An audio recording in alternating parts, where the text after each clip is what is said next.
Reviving a gym from the past, drivers head northwest from Bristol to Chicagoland Speedway. Good evening, ladies and gentlemen. I'm Eliza Bethel alongside Pete Ruzick. Pete, how you doing tonight? Eliza, time for Windy City. That's right, Chicagoland Raceway, track that's been defunct for quite a while now. A lot of drivers love this place. Some love to hate it, but it's kind of a sister track to Las Vegas Motor Speedway. I'm hoping for a great race this evening. How are you? I'm doing great, and as you are, I'm expecting and hoping for a great race here at Chicagoland Speedway. Last week was a great race at Bristol, so I'm hoping for a repeat here tonight. But before we get started in the race, we're under practice, and we do have 3 driver spotlights. So let's get that started here.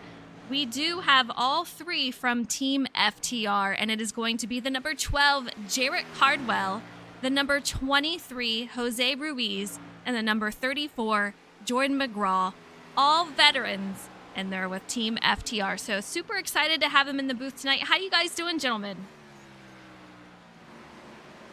Ready to race. Wonderful. I'm ready to see whether I die or live to the finish. You're going to live tonight, Jose. I can feel it. Now he's definitely going to crash. Yeah, probably. Yeah, Let's hope probably. not, though, right? Hope not. I need some points. Yes, you do. And it's going to happen. All right, so let's get the driver spotlight prepared here. Question number 1. It's easy. Use one word to describe Chicagoland. We're going to start with Jarrett. I mean, the Windy City, right? The wind's going to play a huge role. Just wind. I mean, there's going to be a bunch of dirty air. I guess my word's wind. Fair enough. Dirty air. Dirty air and wind. I can definitely see that. What about you, Jose? What is your one word for Chicagoland? We'll go with multi-groove. All right, Technically, I that's like 2 that. words, but Yeah, I guess the hyphen makes it 1 word. There you go. Jordan McGraw, what about you? One word to describe Chicagoland. Speed. It's very fast. A lot true. of on throttle time, especially early in a run, and the way the corners work out. The turns 3 and 4 have a lot of banking out of 4, and turns 1 and 2, even though the banking kind of falls away, it's open because of the curved backstretch. So there's a lot of throttle time if you get the entry right, and so it's going to be very, very fast. All right. Well, there you heard it for question number 1. Question 2. Who is your biggest competitor on track? And we're going to start with Jordan McGraw. My head is my biggest competitor. I think I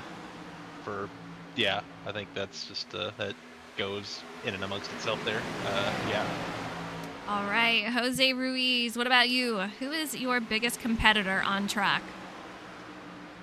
I'm going to say the iRacing gods. They do not like me the last 2 weeks or at all, it seems like. It's been a rough season for you, for sure. Yeah, usually the first couple are pretty bad, but it seems like it's gotten worse each league season I've joined, so hopefully they go away and leave me alone. I'm hoping, fingers crossed, for sure. All right, Exactly. Jarrett, what about you? Who is your biggest competitor on track? No, I'm with Jordan. It's definitely myself. You know, if I can just stay within and not wreck the car, we might actually have a chance at something. So, I mean, I would say I've been driving around the 2 a lot this season, and he just won the last race, so I'd like to think there's a correlation there, but Go.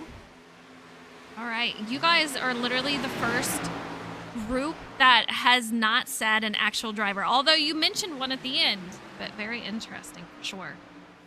All right. Question 3. Looking back on previous races you've competed in, what is one race you won't soon forget? And we're going to start with Jose.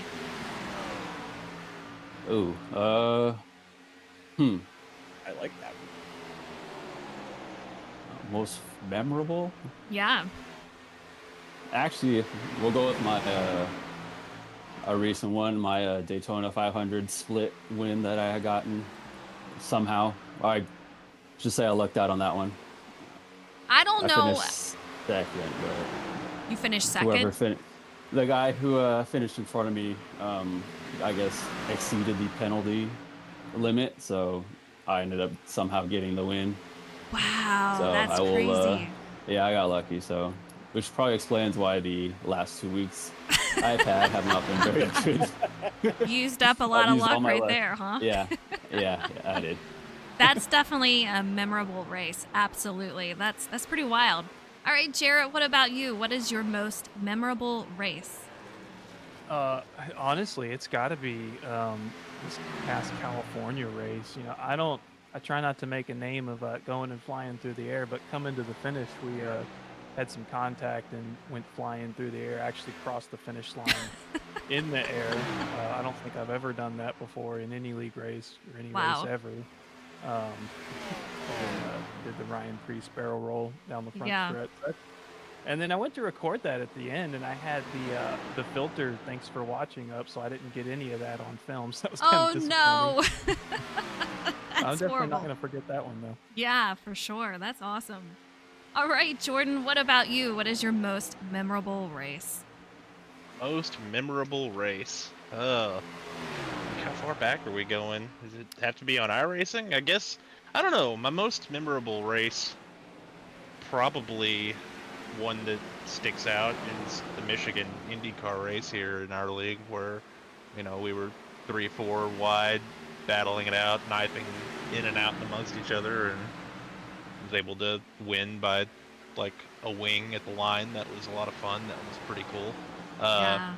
but yeah, that one, and then as I know we're supposed to only have one, but I guess P2 would be the first one I ever won in one of our leagues, that in the old Xfinity series on, I guess it was NASCAR T2. I don't even know, but Oh wow. at Road America, way back in the day, Yeah.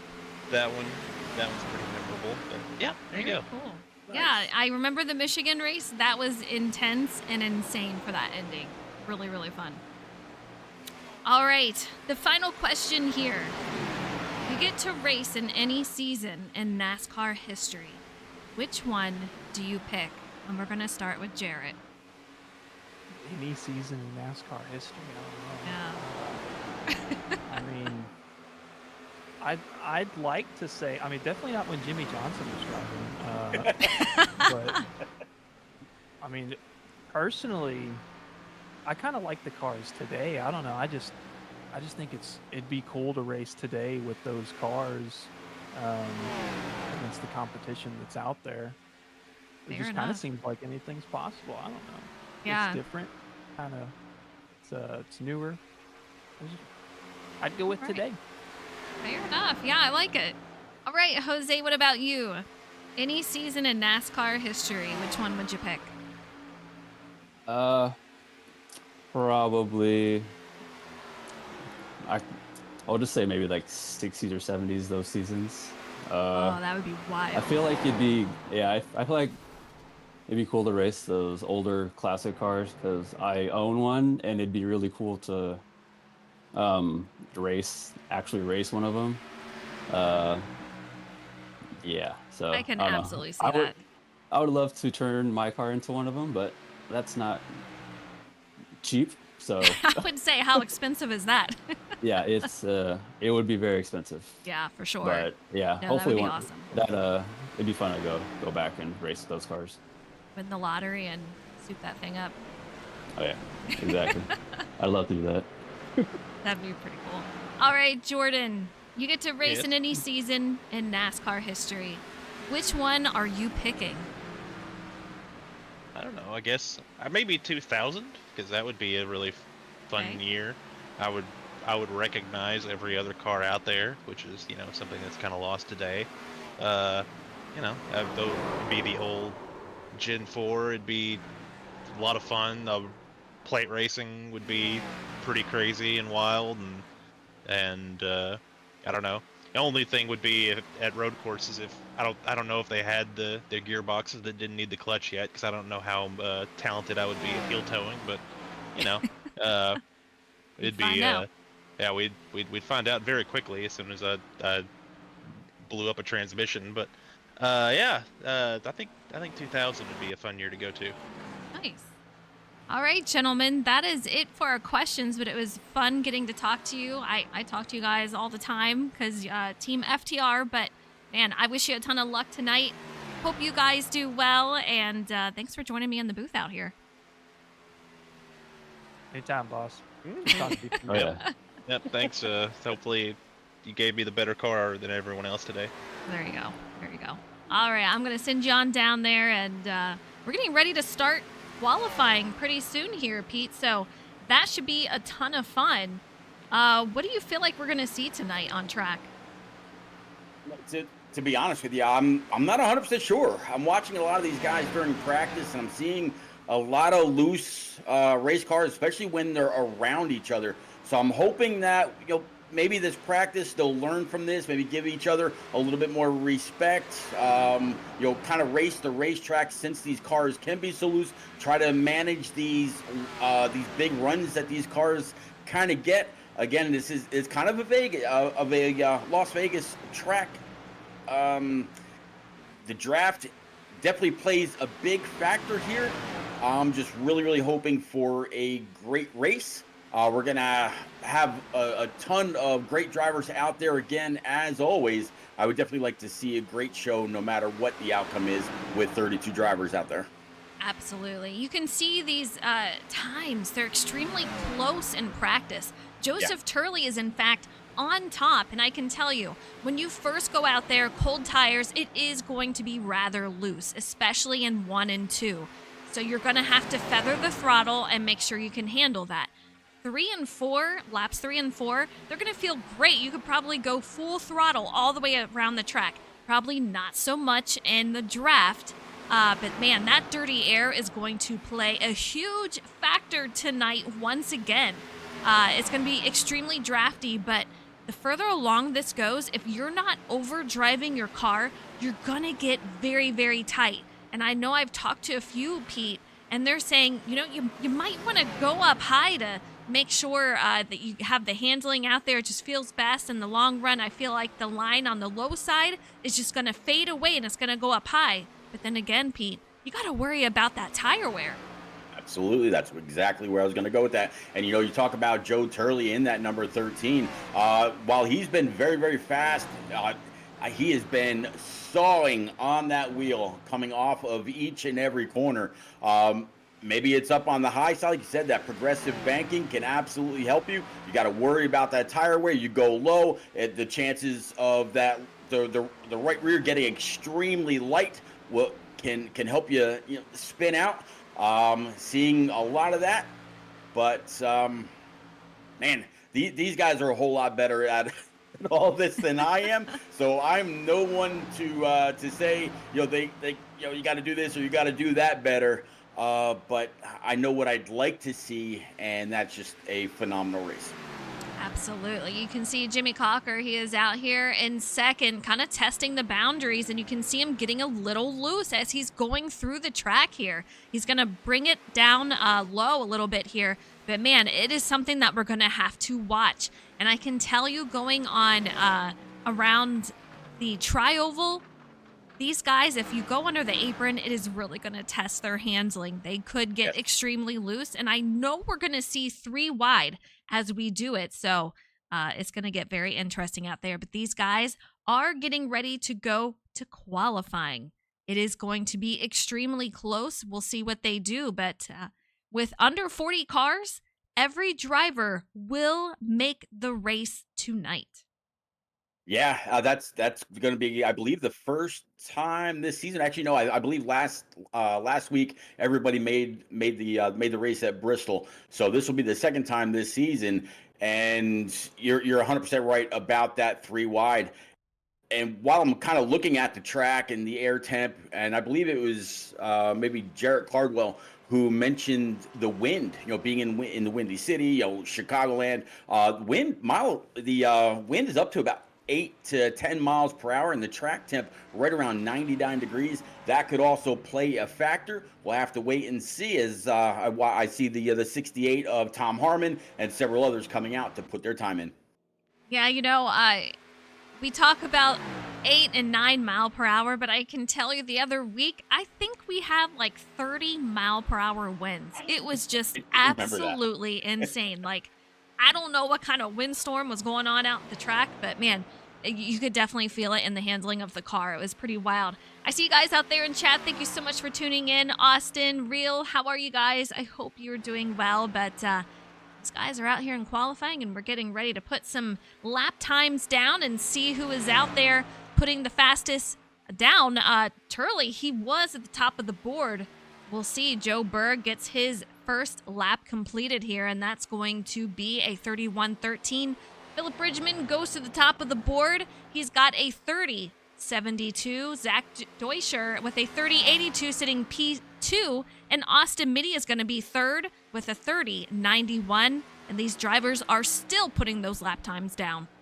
Yeah, so far only those three are in that 30-second bracket. Everybody else from 5th on down to 14th, Jordan McGraw with a 31:74. So it is literally just it's about a second as more and more people kind of getting into that 30-second bracket. Now it's about the top 7 or top 8 between Joe Berg and Austin Mid. I'm sorry, I take that back. It's Andrew Sanford in P11, and those times keep on dropping.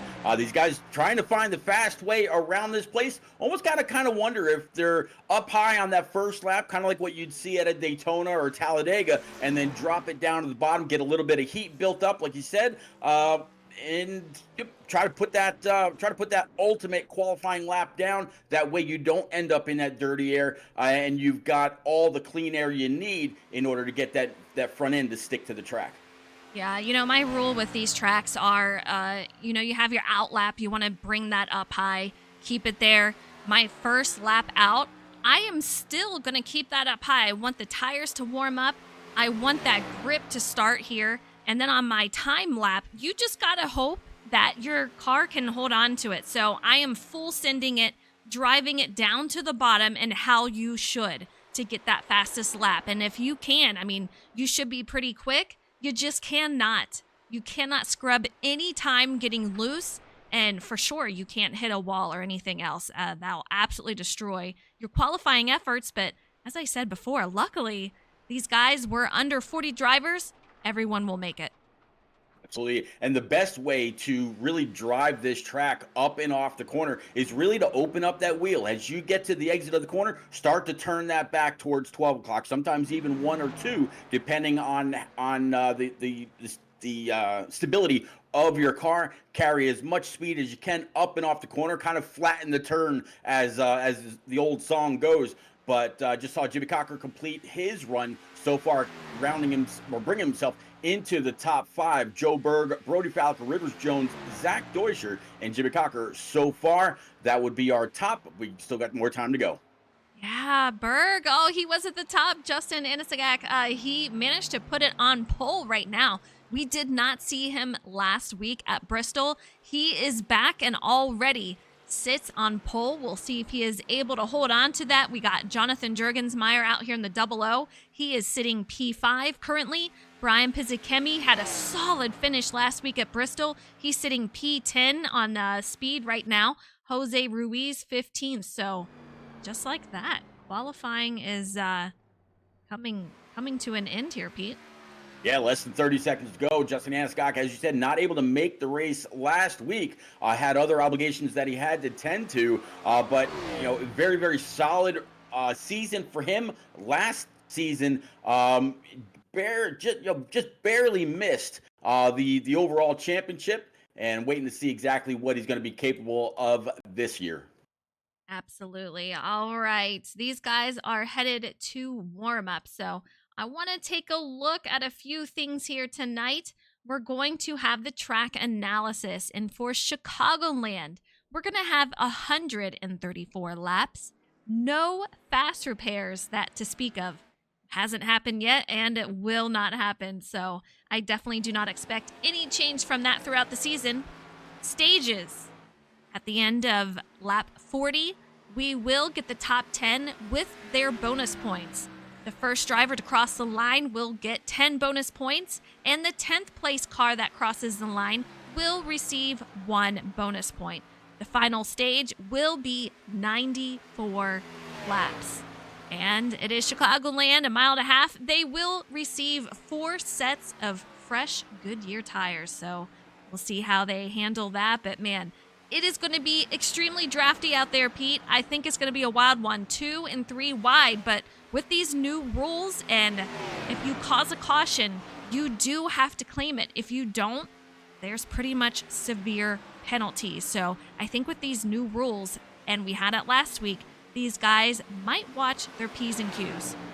Oh yeah, I absolutely believe so. I mean, Bristol Motor Speedway. We talked about this in the chat for a little bit. Bristol Motor Speedway. A lot of people would say, "Oh, it's a short track. We're gonna get ramped up on cautions. We're gonna have issue after issue," and it turned out to be just the opposite, as it typically does. Although the season before that, I think Brendan told me, no, we ended up having like 23 cautions. But with this new rule package in place, where everybody has to be more responsible, not only for them, but for the way that they race others and race the track, I would like to hope that we're going to see a continuation of what we saw last week at Bristol. See a lot of phenomenal racing, drivers taking care of their competition, taking care of their own stuff, and really racing the track. Let let those that want to really push go right ahead, and then you reel them back in as you're taking care of those tires.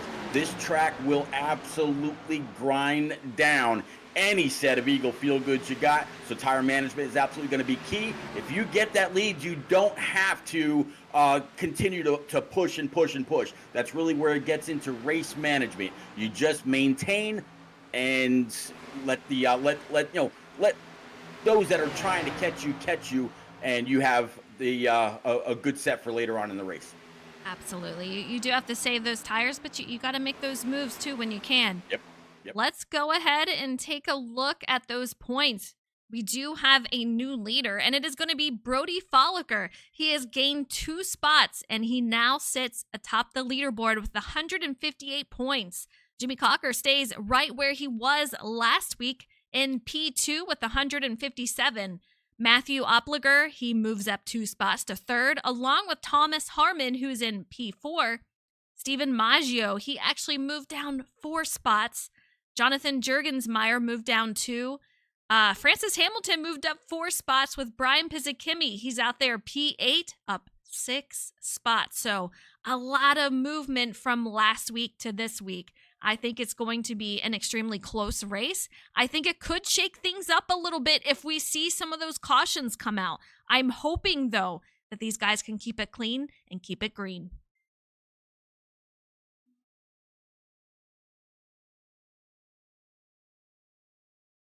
In the season finale, of course, talking about Brody Folliker and Jimmy Cocker, 158, 157, only 7 points over Matt Opliger. Tom Harmon, a guy that can win on any given week, same as Stephen Maggio, shown a lot of speed, a lot of aggression to get where he needs to get to throughout the race also. This is going to be a phenomenal points night for some.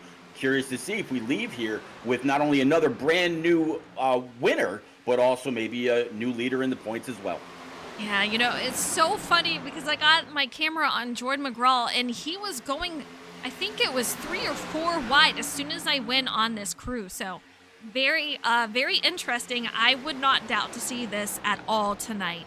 So you see the 7 into the wall, and off they go in warm up. But luckily, just warm up, as we only have 13 seconds to go before we grid. And we're getting ready for quite a few laps here, 134 laps. Stage 1 will end at the conclusion of lap 40. Jordan McGraw's got to feel pretty good about that lap time in this practice. Posting the fastest time. I believe he had a pretty good qualifying effort. So if that Texas Tech number 34 can get on up there, claim all that clean air, maybe wrap the top side, who knows? Good luck to him. Yeah, we'll see for sure. But it was great talking to FTR out there. These guys getting ready to grid. So let's bring up that grid. Justin Inisagak, he is out there on pole in that 09 machine. A great job to him. Joe Berg on the outside. He is P2. And in row 2, we're going to have Brody Folliker beside Rivers Jones. Row 3 is going to be Jonathan Jurgensmeyer with Zach Deuscher in the 22. Row 4 is going to be Jimmy Cocker in the 11 machine with Brendan Book to his outside. And in row 5, we're going to have Jonathan Hernandez with John Honeycutt to his outside. That road 6 looks like Brian Piskemi in that number 78, P11, P12, the one and only Tom Harmon in his frozen number 68 for P12. P13 looks like Matt Sisler in the 45 with Philip Bridgman to his outside in the 24.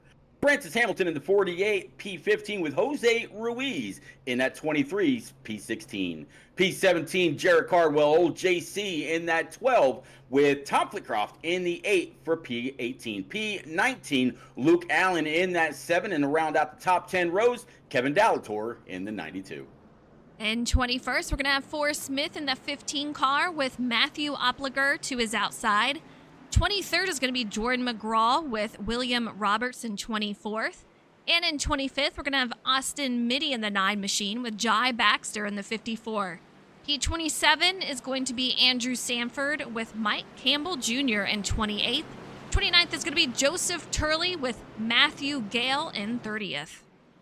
31st, Connor Cunningham in that famed number 3 with Josh Taylor in the deuce, sitting 32nd. 33rd, Dylan Robb in that 16. To his outside is going to be Steven Maggio in that 51.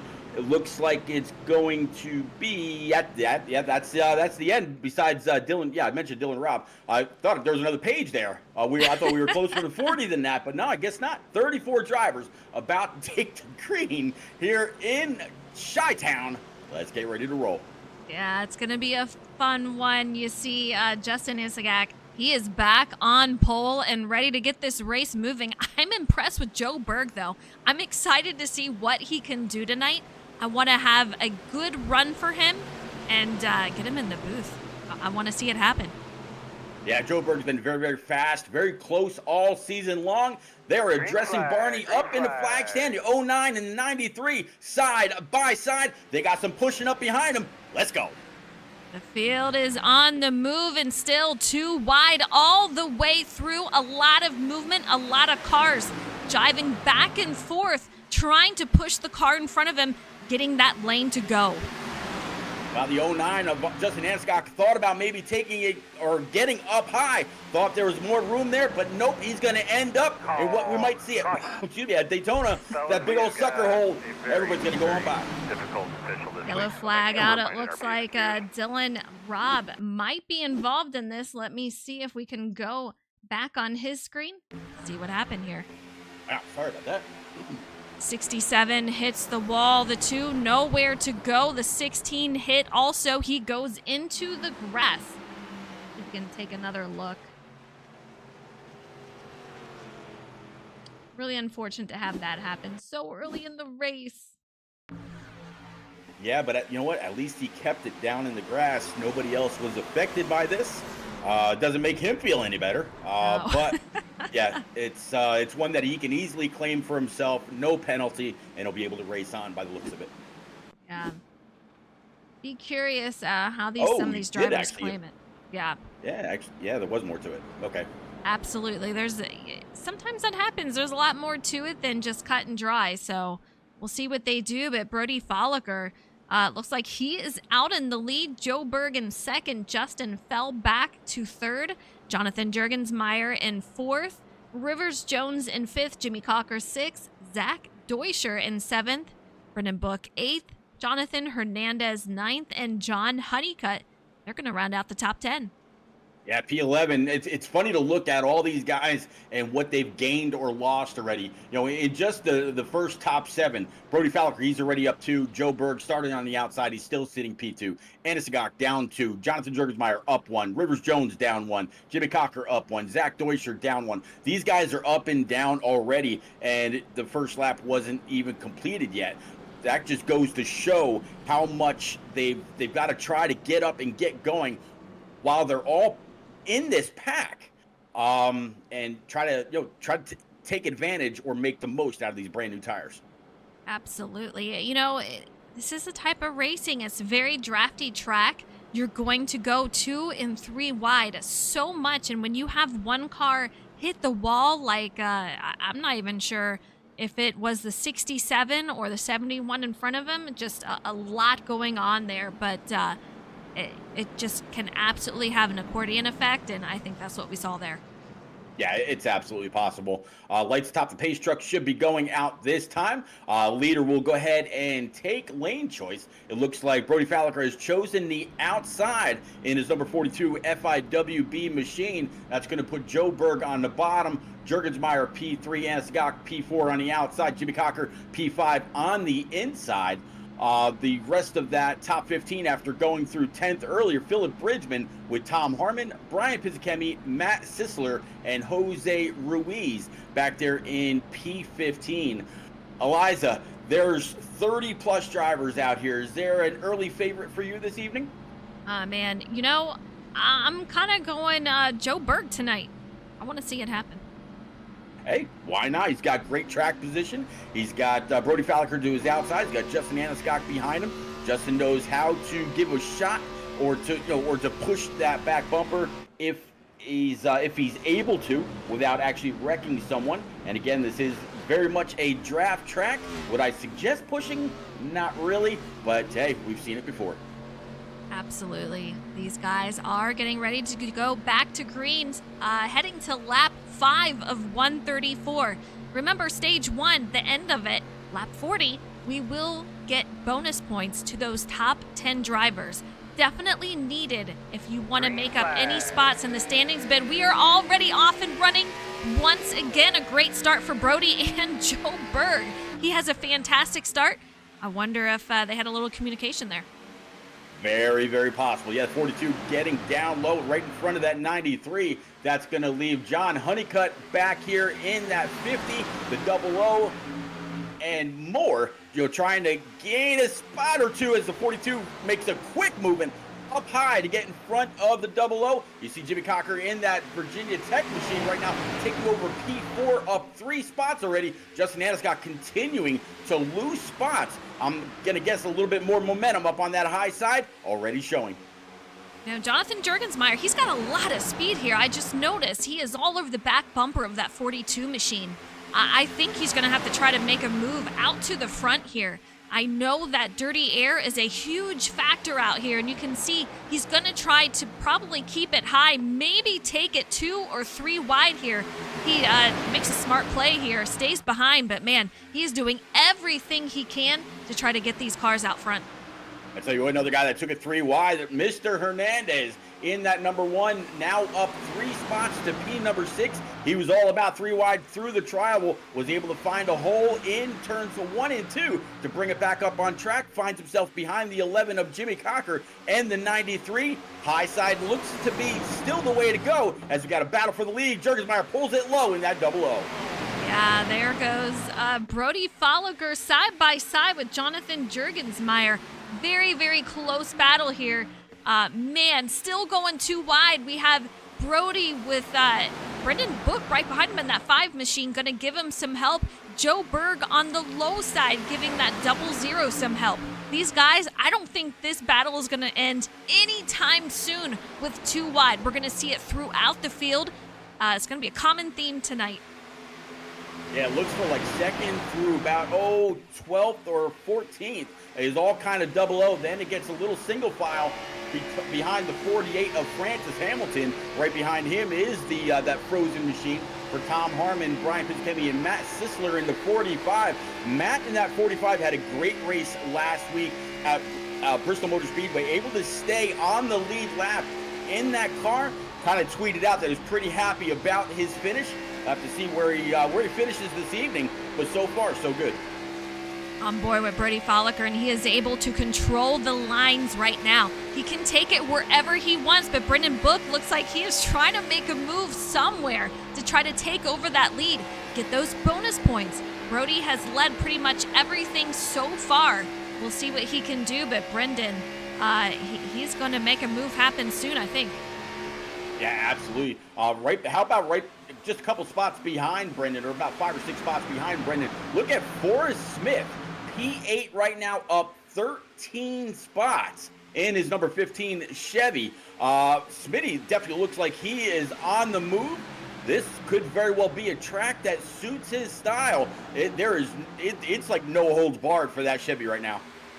These guys getting ready to take it 3 wide. He's 2 wide currently with him and the 1 car. A lot of cars bouncing back and forth. You can see that 1, he is pretty aggressive. He knows what he's doing though, but man, he's cutting it close. Brought it up right in front of Francis Hamilton in that 48, the 22 down low. And I find it wild by Zach Deutscher. You know, he talked earlier in the season saying, I'm not really sure how to race these cars. You guys have any tips, what I can do? A couple of drivers said in chat, you know, things that could help him, mostly brake bias and how to not wear your tires as much. Take a look. He's up in the top 10. Yeah, the double deuce very, very fast right now, just in front of or right around the 50 of John Honeycutt. Yeah, as he gets to pull to his inside. You know, Eliza, I'm watching a lot of these cars kind of make a little bit of contact on the backstretch. There isn't a single part of this track, as you see the track map there, that's straight.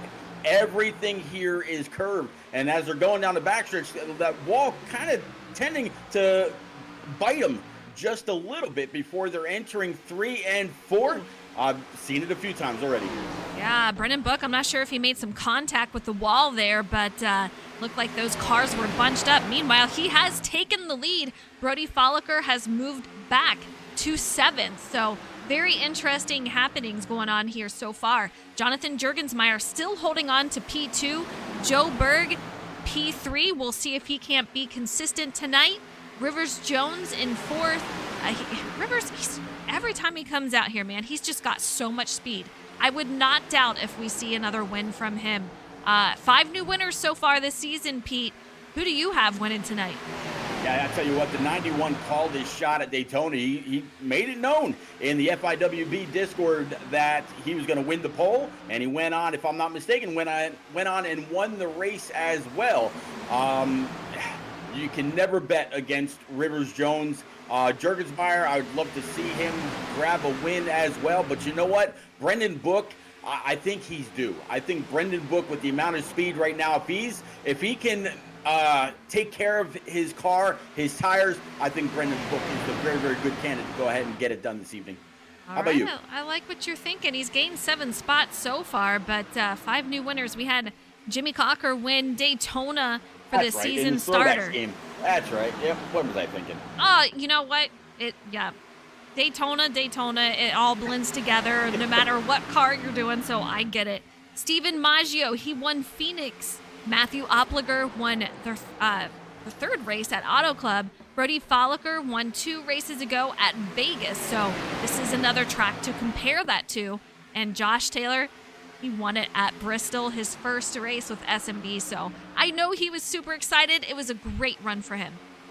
You know, I maybe it's just the speed that 91 carries every single week makes me think that he's been to victory lane already. But man, yeah, and any given week that 91 has speed, and he knows that, or he's got the skill to put it in victory lane as well. As it looks like Joe Berg in that 93 able to get around Brendan Book. He's got all the clean air now. Yeah, new leader here for the scoreboard 93 machine out front. Gonna hopefully grab a point for leading a lap here. But, you know, thinking about it, Pete, Rivers Jones, did he not win a dual race at Daytona? Maybe that's it. Maybe that's what you're thinking. Yeah, I'd have to go back, but I want to say him and...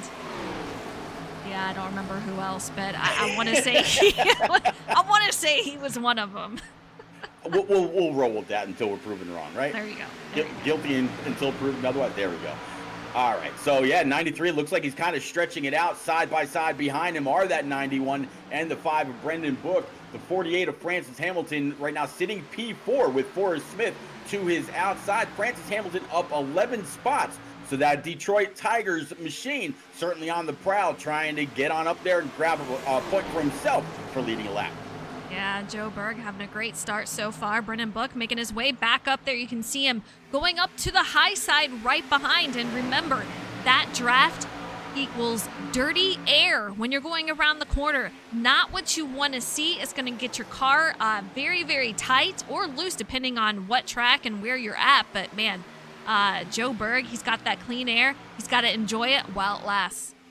Well, a little bit further back, about P16 right now, up 18 spots. A driver we talked about a little bit ago in that 51 Skittles machine. Of course, Steven Maggio now up 17, or I scratch that, 18 spots as he takes that spot back. Only Joe Turley, 2 spots ahead of him, is up close to the amount of passes or positions gained, and then Forrest Smith also up 14. So a lot of movers. A lot of people really getting aggressive and making a ton of passes with one caution on the evening, getting close to lap 22 of 134, about halfway to the stage break.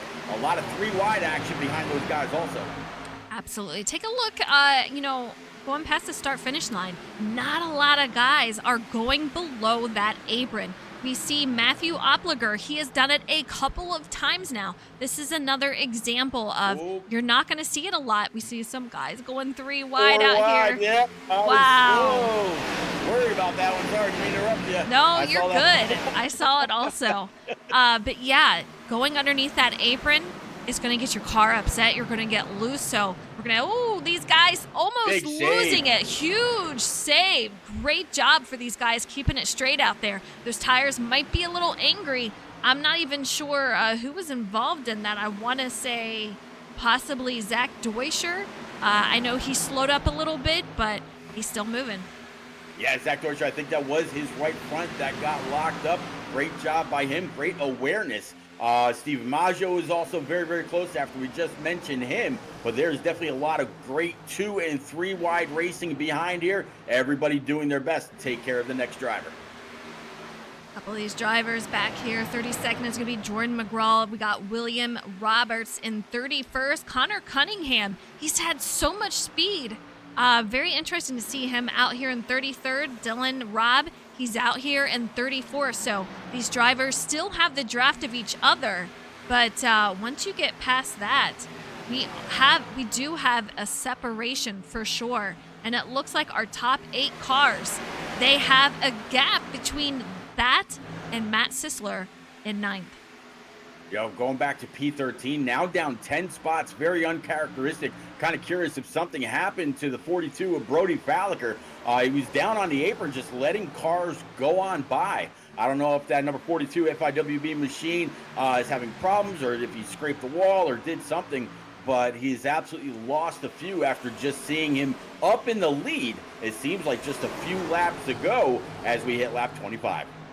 Yeah, you have Jarrett Cardwell, an FTR driver. We heard one of the driver spotlights. He is out there side by side with Brody. He's going to tuck it in directly in front, sitting P13. So almost in the top 10. He has gained 4 spots from where he started. And as you talked about, Pete, Brody's just still falling back, just very uncharacteristic of him. So I think he's got some tire wear issues or even some technical difficulties he's worrying about. Yeah, anything's possible.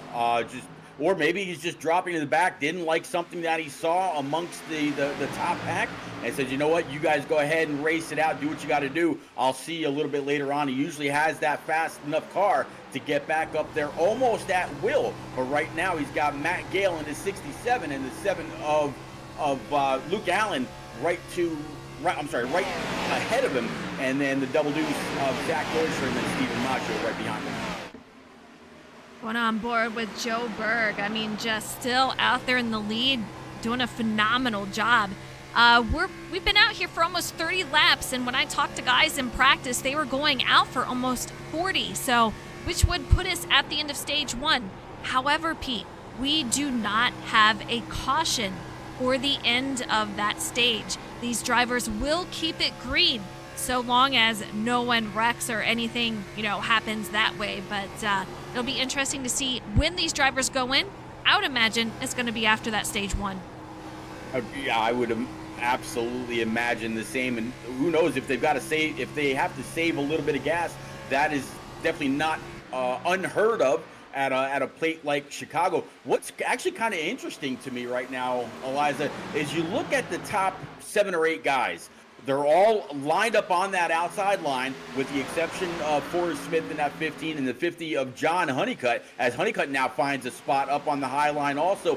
Everybody's wrapping the high side. carrying as much momentum, maybe caring for their tires a little bit. This looks more like the high line at Daytona or Talladega than it does at Chicagoland. And I would imagine once the 50 of Honeycutt is clear, the 15 of Forrest Smith is going to go right up behind him as well. Yo, Vogues, I should say, not Vogues, that's his sponsor, but Jarek Hardwell, he was talking about it before the race, saying, you know, I think we're going to see this line move up to the top. And I said, you know, it could, but I'm worried about tire wear. But here we see it, these guys at the top trying to get that grip that they can. And I know long run, a lot of these drivers were running it up there, as the low side just felt it made the car very, very upset in the long run. So very interesting to see so many drivers out there at the top of the track. But take a look, this gap is growing between, I would say, the next group is going to be top 10, which includes Justin Anasigak, who is down 9 spots from where he started. A huge bump from Turley. Great Man, save. I don't know how he saved that, but what a save by him. Yeah, absolutely. Great save by Justin Anasigak. Of course, you know, Joe Turley, the fastest in practice right now, all behind that 09. 09 maybe testing the waters a little bit. Here comes Tom Flickroft, 3 wide. They got the 20 down low, 13 up high. He's got that Bud machine in the middle. Everybody's chasing Brody Falker in that 42 in the front of this second pack. 3 wide behind him. You see Maggio, Tom Harmon, and a couple of others. Oh, they are testing some waters. Look at his pack. Yeah, these guys they are in the mindset of, I gotta go. I got places to be. And you can see the 09 has gotten out front, and the 42 is even out front of Justin Anasigak. So these guys trying to go single file, but behind them, just pure chaos as they are trying to hold on to it. You can see drivers diving down low. There's going to be the 20 of Matthew Opliger. He is going to be 3 wide currently with the 7 and 37 of Sanford. Yeah, I mean, this is a proverbial hornet's nest back here. All kinds of action, all kinds of movement. You saw the 20 go low. That was actually after a little bit of contact with one of the other cars that was ahead of him. Great save by him also, as Pizzakemi and the 54 are to his outside. Eliza 3 and 4 wide at Chicagoland is possible, but you've got to get back to at least double file in these corners because it will not support it. Man, just so sketchy. Take a look at these drivers just going back and forth. Drivers just doing slide jobs in front of other drivers, and it is making them check up, and you can see him just wiggling back and forth, trying to hold on to this machine. You can see the 22, the 7, and the 78 of Brian Pizzakemi, 3 wide currently. The 22 is going to be on that high side, giving up a little bit of momentum as these guys are going to try to take it back to 2 wide. But man, pure chaos in this part of the field. Meanwhile, Justin Anasigak brought it up to P10 in front of the 42. If he can hold on to it, will be the final driver in the top 10 for stage 1. Yeah, Justin Anasigak, definitely well known for his tire saving abilities. 42 of Brody Falker, we mentioned a little bit ago, he's fallen back, as it looks like 42 might try to get a little bit of a run up and off the corner, all over the back of that 09 Exxon machine now. Steve Maggio right behind. Tom Harmon, Tom Flickroft, and Joe Turley round out the top 15. But everybody back here trying to catch up to the string of cars that has absolutely gotten away. Yeah, take a look at this. Joe Berg's still in the lead, and I see you. Gotcha. Thank you so much for the follow. And he says, what's up, broadcasters? Bringing life to the race. Pete sent me. So thank you, Pete, for sending them on over. Appreciate that. And thank you, Gotcha, for the follow and tuning in and having a little chat with us. Yeah, I got you. Eric Heil, a guy that I raced going back to NASCAR 09 with. Nice. Just kind of reconnected. He decided he was going to give iRacing a try, got hooked, took a little bit of a hiatus away, came back, and he's just been running official after official. He's part of the Turnout for What iRacing Truck Series on Sunday nights, doing his thing. Almost had a win last night if it wasn't for a black flag for jumping the restart. He thought they were deep inside the restart zone, and yeah, got a little antsy on that loud pedal. ended up with a black flag, but he's definitely a great addition to that community and one hell of a driver so far. Eliza, this 09 trying to gap the 42 and others. He's getting closer and closer to getting into the draft of Honeycutt and others. I don't know if he can get on up there, but like you said, right now, running P10, the last guy to gain stage points. Yeah, absolutely. It's just pure chaos. The final 2 laps here for the stage 1. Gotcha. Thank you so much for the tier 1 sub. I appreciate it. And he gifted a sub out there. Thank you so much. I appreciate it, you guys. You're awesome. Thank you so much. I appreciate the support. I hope you guys are enjoying the race. Final lap of stage 1. It is going to be led so far by Joe Berg. Can he capture those 10 bonus points? I know he would love to do it, but he's got Rivers Jones right on his tail. Can he hold on to? He's got to survive 3 and 4 and through the tri-oval. Here comes 5, diving it down low, Pete. Yeah, absolutely. Yeah, Brendan Book looking for that low line. Going to see if it'll stick right now. All about the right rear of that 93. Unless he gets a big old push here for Rivers Jones. But nope, it's going to be the 93 to gain max points. Brendan Book's going to get 9. 91's going to get 8. 48 will get 8. 00, the 1 and others all right behind them. But that was a big push. That just goes to show how much stage points absolutely matter. Yeah, we have Rivers Jones 2nd, Brendan Book 3rd, Francis Hamilton 4th, Jonathan Jurgensmeyer, John Honeycutt, Hernandez, Matt Sisler, Forrest Smith, and I believe Justin Inisagat captured the top 10 there. And we do have a taker for pit lane. That or he was just, no. He is blinking in and out, so he did not take for pit road. But I would imagine, Pete, we're going to have some of these drivers head on down soon. Yeah, I'm not quite sure what happened what happened there with the 93? Got all tongue-tied.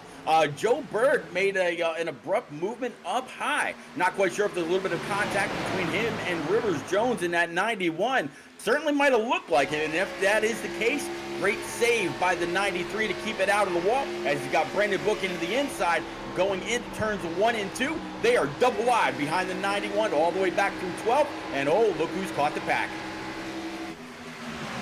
Look at these drivers out here. Yeah, these guys have captured a few more drivers back there. And the final one going to be in that. It's going to be Forrest Smith. He is P13. I know he is happy to see this front pack. 14th looks like Jimmy Cocker, who has fallen back a little bit. He is down 7 spots. We have Jarrett Cardwell. He was part of the driver spotlight. He is sitting P15. Matthew Opliger. Not used to seeing him out here mid-pack, but here he is, P16. Andrew Sanford, 17th. Tom Flitcroft, 18th. Zach Deutscher, who lost 13 spots. He is out here 19th, and Joseph Turley, 20th. And might as well keep on rolling through the number 78 Chevrolet for Brian Pizzichemi, sitting 21st, down 10. But him, just like Tom Harmon, you know at the end of the race he's going to be there. Just as I saw a car slide through the grass, not quite sure who that was. So, but yep, caution number 2 is out. I think that might have been the 45. Yeah, it looks like Matt Sisler. Oh, his car just snapped loose. Wow, let's see if we can get a different replay on that. But man. That's not a... Oh, boy. Tough one. That's that 4 wide.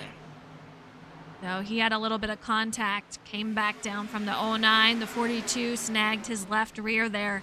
From the booth, I want to say racing incident there, but I know it can be a little challenging for these drivers to have to claim it from their point of view. So we'll see what they do here. Yeah, I think him and the 42 might have a little bit of a discussion amongst themselves to find out exactly what happened. But Eliza, you called it. It would be right after the stage break. These guys would start coming on down pit road. Well, nothing like caution number 2 to fly on lap 45. Everybody down on lap 46 for brand new Eagle Fuel Goods. Fill it up with that Sunoco E15 fuel and come on back out. It'll be interesting to see who wins the race off of pit road. Yeah, no surprise here. Not a single driver stayed out. I mean, you're driving on 46 lap old tires. It is time to get that fuel, get those fresh tires, and the mad dash is on to come out of pit lane. Rivers Jones is going to lead that group. Joe Berg in second, Brendan Book in third. Jonathan Hernandez comes out fourth. Justin Anasagak has a great pit stop. He is in fifth. Jonathan Jurgensmeyer sixth. Francis Hamilton seventh. John Honeycutt comes out eighth. Thomas Harmon ninth. Jimmy Cocker comes out 10th. Another great stop for him, too.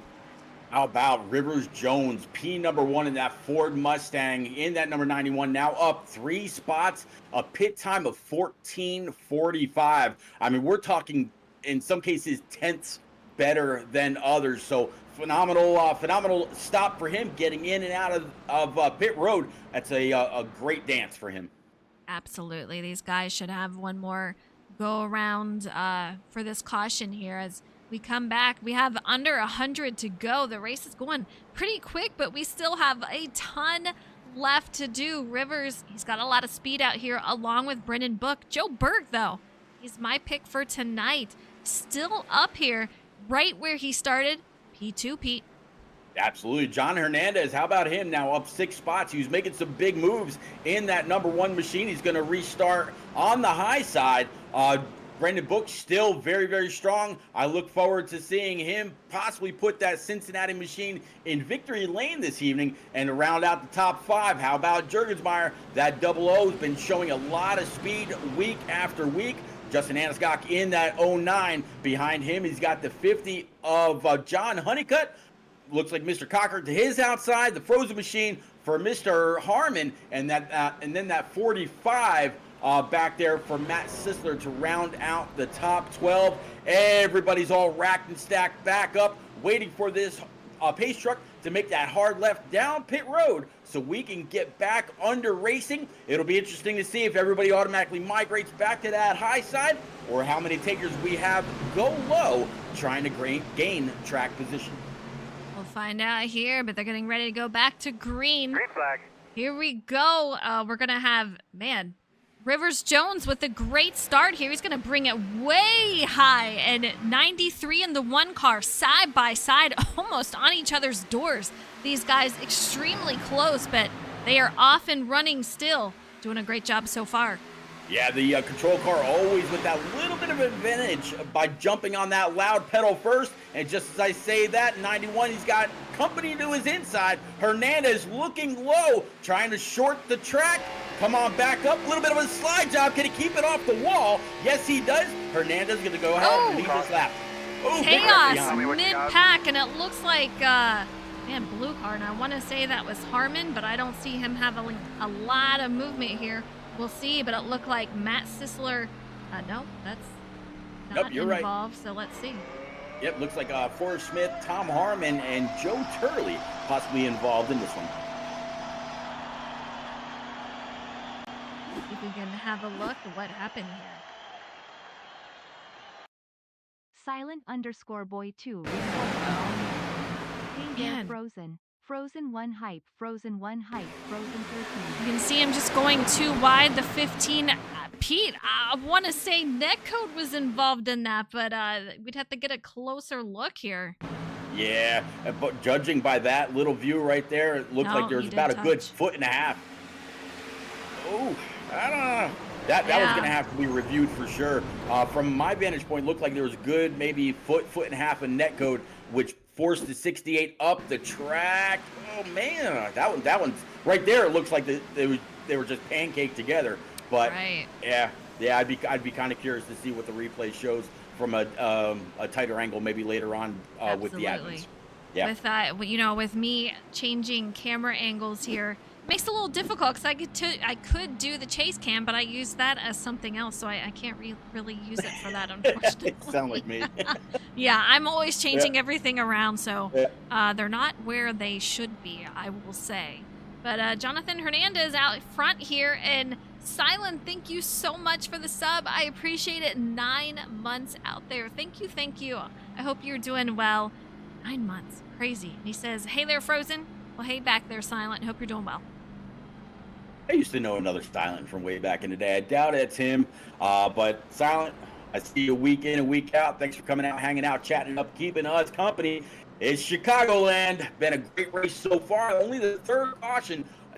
on the evening, working lap 50, coming to lap 51. We'll go back green on 52. Hernandez, the leader. Rivers Jones, P2. Jonathan Jurgensmeyer, P3. Brendan Book, P4. Joe Berg right now sitting P5. What's really interesting, Eliza, everybody that's inside the top 5 has led so far this evening. That's awesome.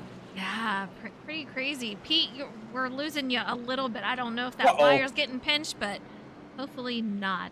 I want to have a chat with Rivers Jones, though. Rivers, it's Eliza in the booth. How you doing out there?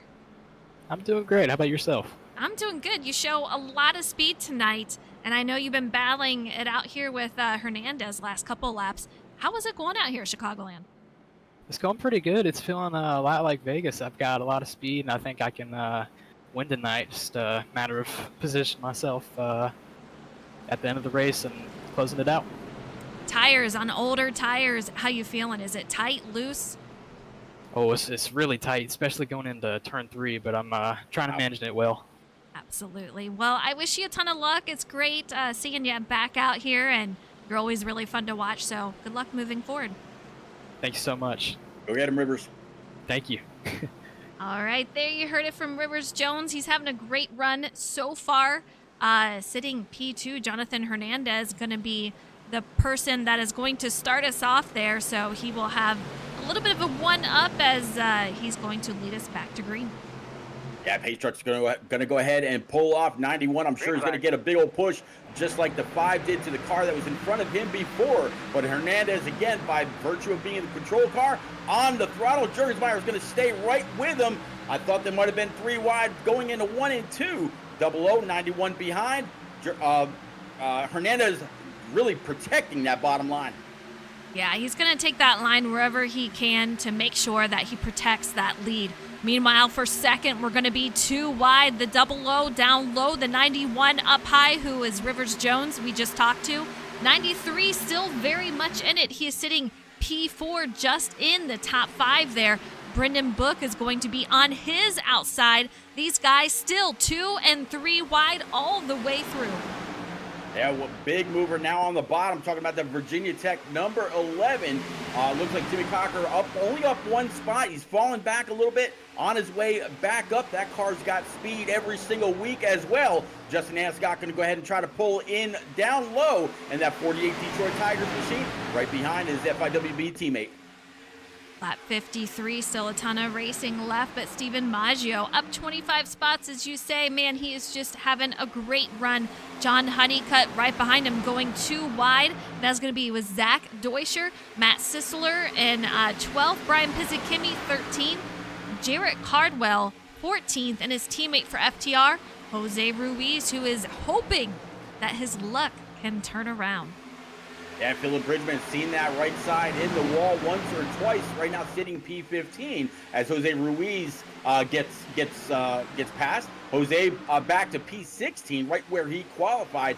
Josh Taylor in that number 2 Chevrolet up 15 spots for P17. Up 12 to P18 is going to be the one and only Matt Gale from across the pond.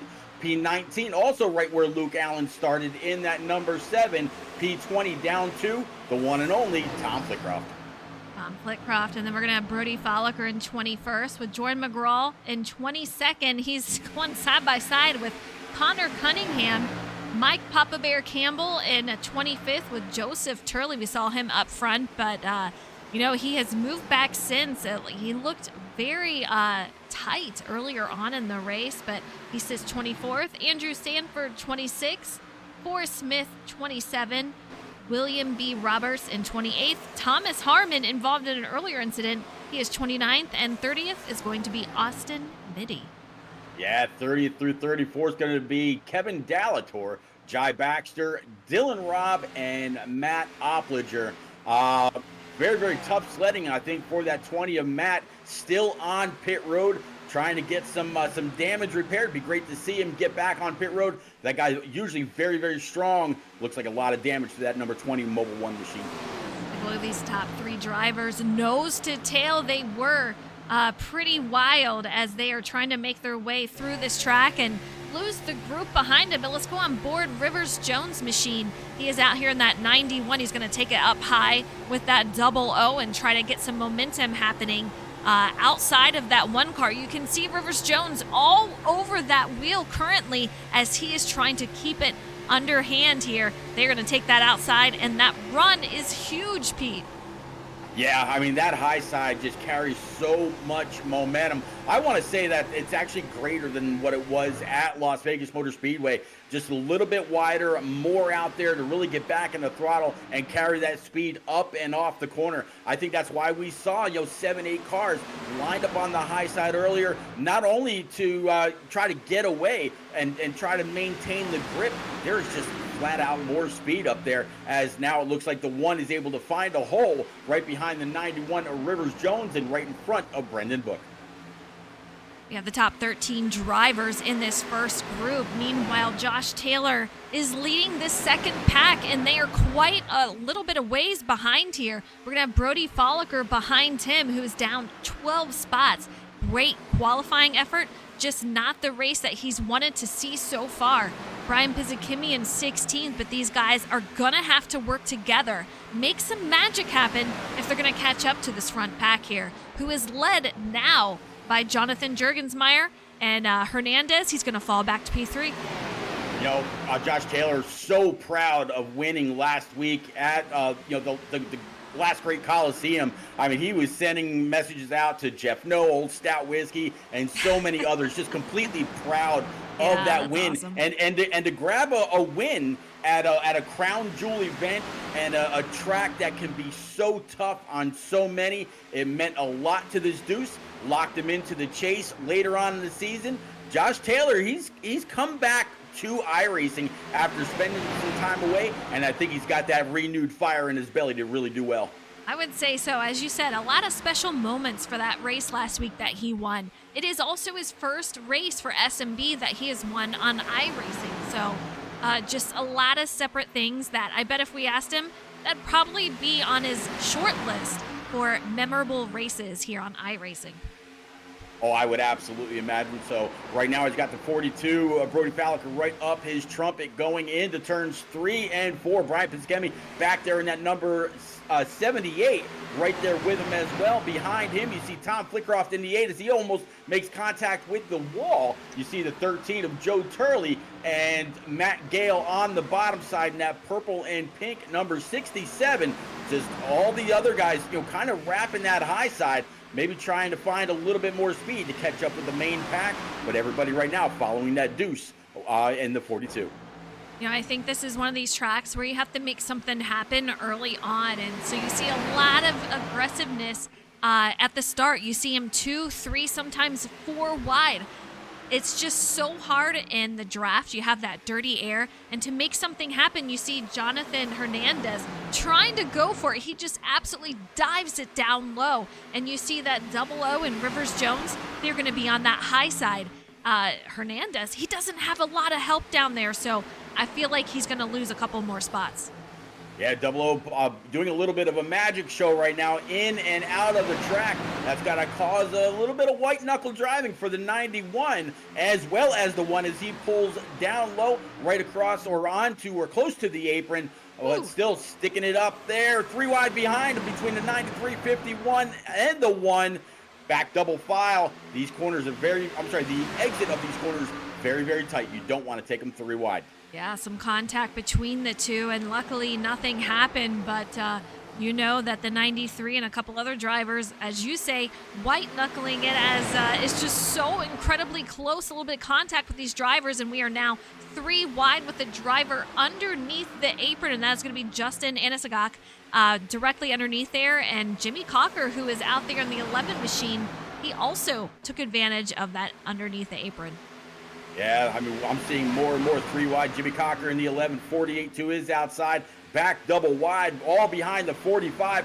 Jostling for position going into the corner. Some choosing to stay up high. Others taking that middle line, see if they can't find that happy medium.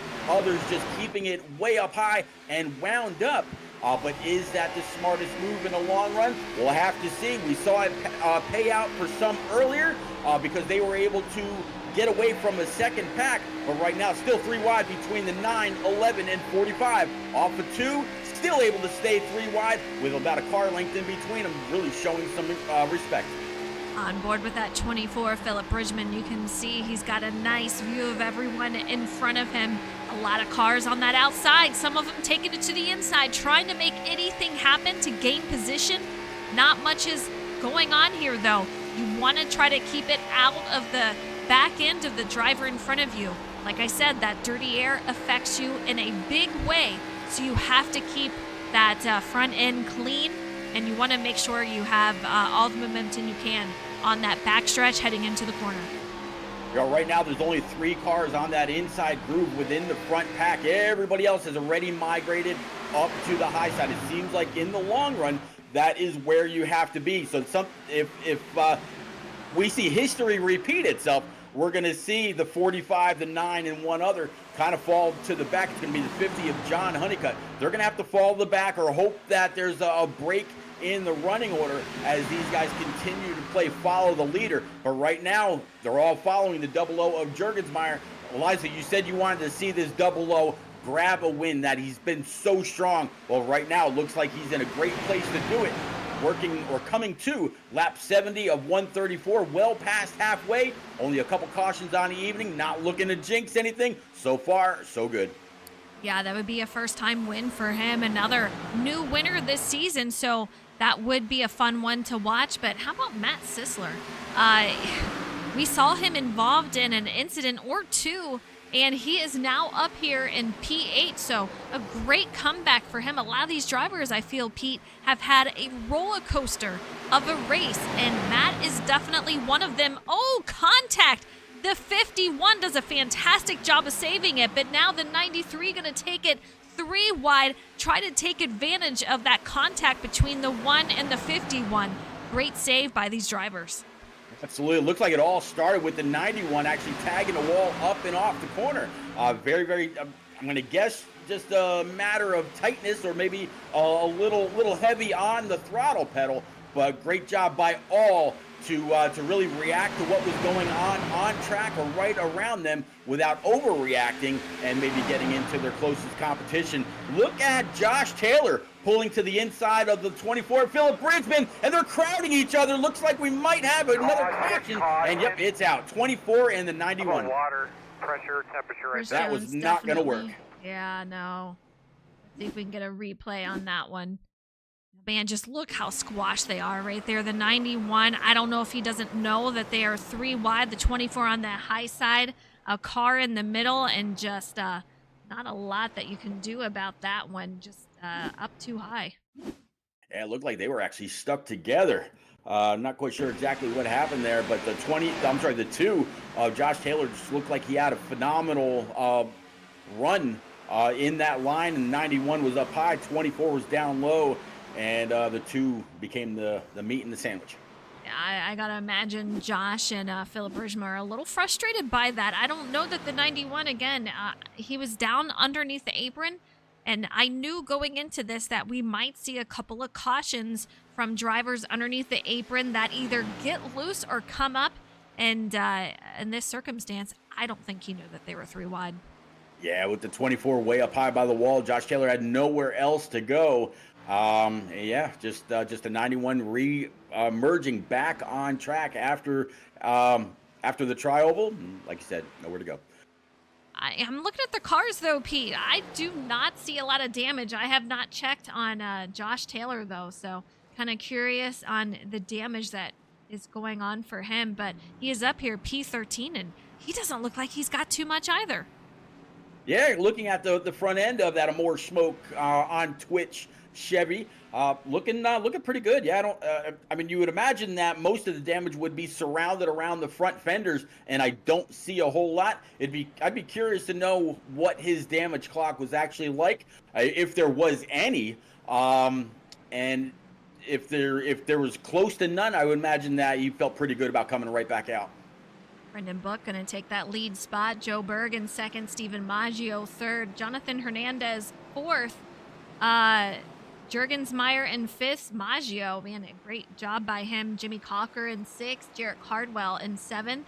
Matt Sisler in eighth. Francis Hamilton ninth. Brody Folliker in 10th. Yeah, Tom Flitcroft right now up 7 spots to P11. Up 20 is the Deuce of Josh Taylor. John Honeycutt's going to be right behind him, P13. P14 down 13 spots, going to be Justin Aniscock with Joe Turley behind him, up 14 spots to P15. P16 up 14, Matt Gale with Connor Cunningham behind him, also up 14 spots in 17th. 18th is going to be the 78 of Brian Pizzakemi, and Luke Allen 19th, right where he started this evening. And to round out the top 20 is going to be Jose Ruiz in that FTR number 23, one of the spotlight drivers that we had this evening. Well, more drivers headed down pit lane, including Turley, Gale, and Cunningham. And from those drivers that were involved in that incident, Rivers Jones makes it back out on track. So he definitely did have some damage he had to repair, along with Philip Bridgman, who comes out 29th. You know, I got to point out that the 5 and the practice lobbies that he creates during the week for all and makes available to any Shake and Bake drivers that want to come on out, get some practice time in. You practice under what the race conditions are going to be like. He is there just about every single week, and it could be that practice is showing why he's had such a great race so far. I don't think Brendan Book has been outside of the top 5 all night. Right now, he is the control car. You know he's going to get a great jump. Joe Berg's going to be to his outside, Maggio and Hernandez behind them, and then Jimmy Cocker to round out the top 5 in that Virginia Tech number 11. Yeah, you know, I think Brendan just is taking very well to these cars. I know he does like them. So I think this just definitely suits him, especially in this track. But, man, great start for these guys. The 93 is getting a nice push by that 51 as he obviously does not know when Brendan Book's going to go. So he's on that outside. He's going to require a couple more pushes to get back up there. But this is where you have to be careful. That high side is stacking up. You don't want to push him too hard.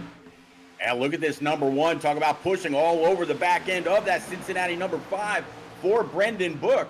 And talking about Maggio, now up 29 spots, was up 30. He has really put that Skittles machine through its paces this evening. If he made up all those spots under green earlier, as our 5th caution is now flying for the evening, there's no telling where you could put that 51 as the race goes on. Try to rewind this a little bit, but William B. Roberts and looks like the 24 machine involved. Yep, seeing William Roberts and Dylan Robb possibly as well. And a lot of going on here. Hitting the wall, bouncing off. Yeah, it's a hard shot for Cunningham as well. Connor Cunningham. Oh, brutal. Just unexpected. He just got taken for a ride. The 94 missing the front end of his machine. Dylan C. Robb taken out with that. So we're starting to see these cautions fly, and this is, you know, again, we do have these penalties where you do have to claim them, and the first one will be an EOL. The second one will be a lap hold, and if you do not claim it and it is found to be your fault, it's big penalty. So it's something that these drivers, you got to kind of calm down, make use of the communication tools that you have, the radio for iRacing. Hey, we're 3 wide, we're 2 wide. Just make sure that you're communicating with your fellow competitors. Yeah, Connor Cunningham just wrong place, wrong time, and just get completely sucker punch, put up in the outside wall as the 20 goes on by the leaders to go ahead and grab a lap back. But very, very unfortunate end to the evening for Connor in that famed Wrangler scheme that Dale Earnhardt piloted so fearlessly. I'm trying to find Brendan, but he is not in his team. Oh, he's in output. All right, well, let's get him up in the booth here and see how his racing is going, if I can find our booth. I think we found it. Brendan is Eliza in the booth. How you doing? Here, give me a second. Let me call my lane. Take it outside here. Take it outside. Okay, yeah, hey, what's up? All right, well, we see you out here in the lead. You got a ton of speed. We see a couple of cautions flying. What are you going to do to keep this lead out here?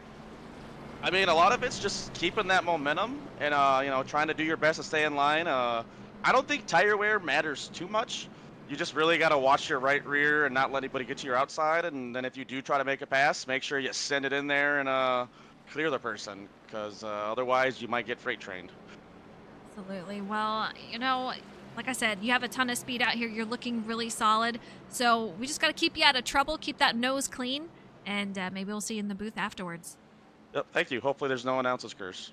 Brendan, if there was I'm if there was ever a fantasy sports bet, I got you picked for this evening in Chi-Town. Go get it, Oh sir. no! Oh no! Uh, Why? I feel like I've already given Rivers a curse, so hopefully we won't pass it on to you. But good Oh, luck out there, no. Brendan. Thank you. All right, you heard it there from Brendan Book, and yeah, the booth curse, it is definitely a thing that goes around. Some drivers jokingly say, or maybe they're half serious, saying, I don't know if I want an interview. It doesn't seem to go well sometimes. Got that booth curse out there, so we'll see what happens to Brendan. He is on that outside. Gonna lead the restart here. Yeah, you do this long enough, you find that it absolutely happens. But yeah, Brendan Book, again, by virtue of being the control car, is going to go ahead and be able to jump on that throttle first. You see the one of Mr. Hernandez down below. Jurgensmeyer behind him. Joe Berg completely losing the back end of the 5, but definitely a bigger restart for Hernandez. Will Book be able to come on down and block that line? Looks like he will, as the 48 dumps the bottom line, moving up to the middle, same as Tom Flickcroft right in front of Jimmy Cocker. Everybody up on that high side. It was kind of wild seeing, but that 93 did not have a great restart, so he was really side drafting that bottom line. Unfortunately, still fell back a little bit. He is currently P4, so not much loss, but kind of funny seeing how he is pretty much like glued to that inside line. Yeah, Francis Hamilton showing what kind of momentum, what kind of speed is up there. I mean, he pulled the 51 pulled even with him on the well, I guess you could call it the front stretch, and then that high side momentum took over, and now you see not only is he clear, but here comes the 8 of Tom Flickcroft down across the nose of the 51. Well, looks like so far we are staying green, but definitely some contact back there. Maggio very, very slow.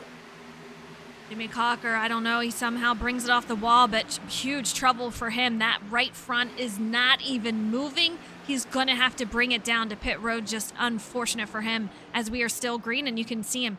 That tire had to blow, maybe a toe link. Unfortunately, also, we'll see, but if that toe link happened, he wouldn't even be driving it. So he's got a long way to go to bring that machine in.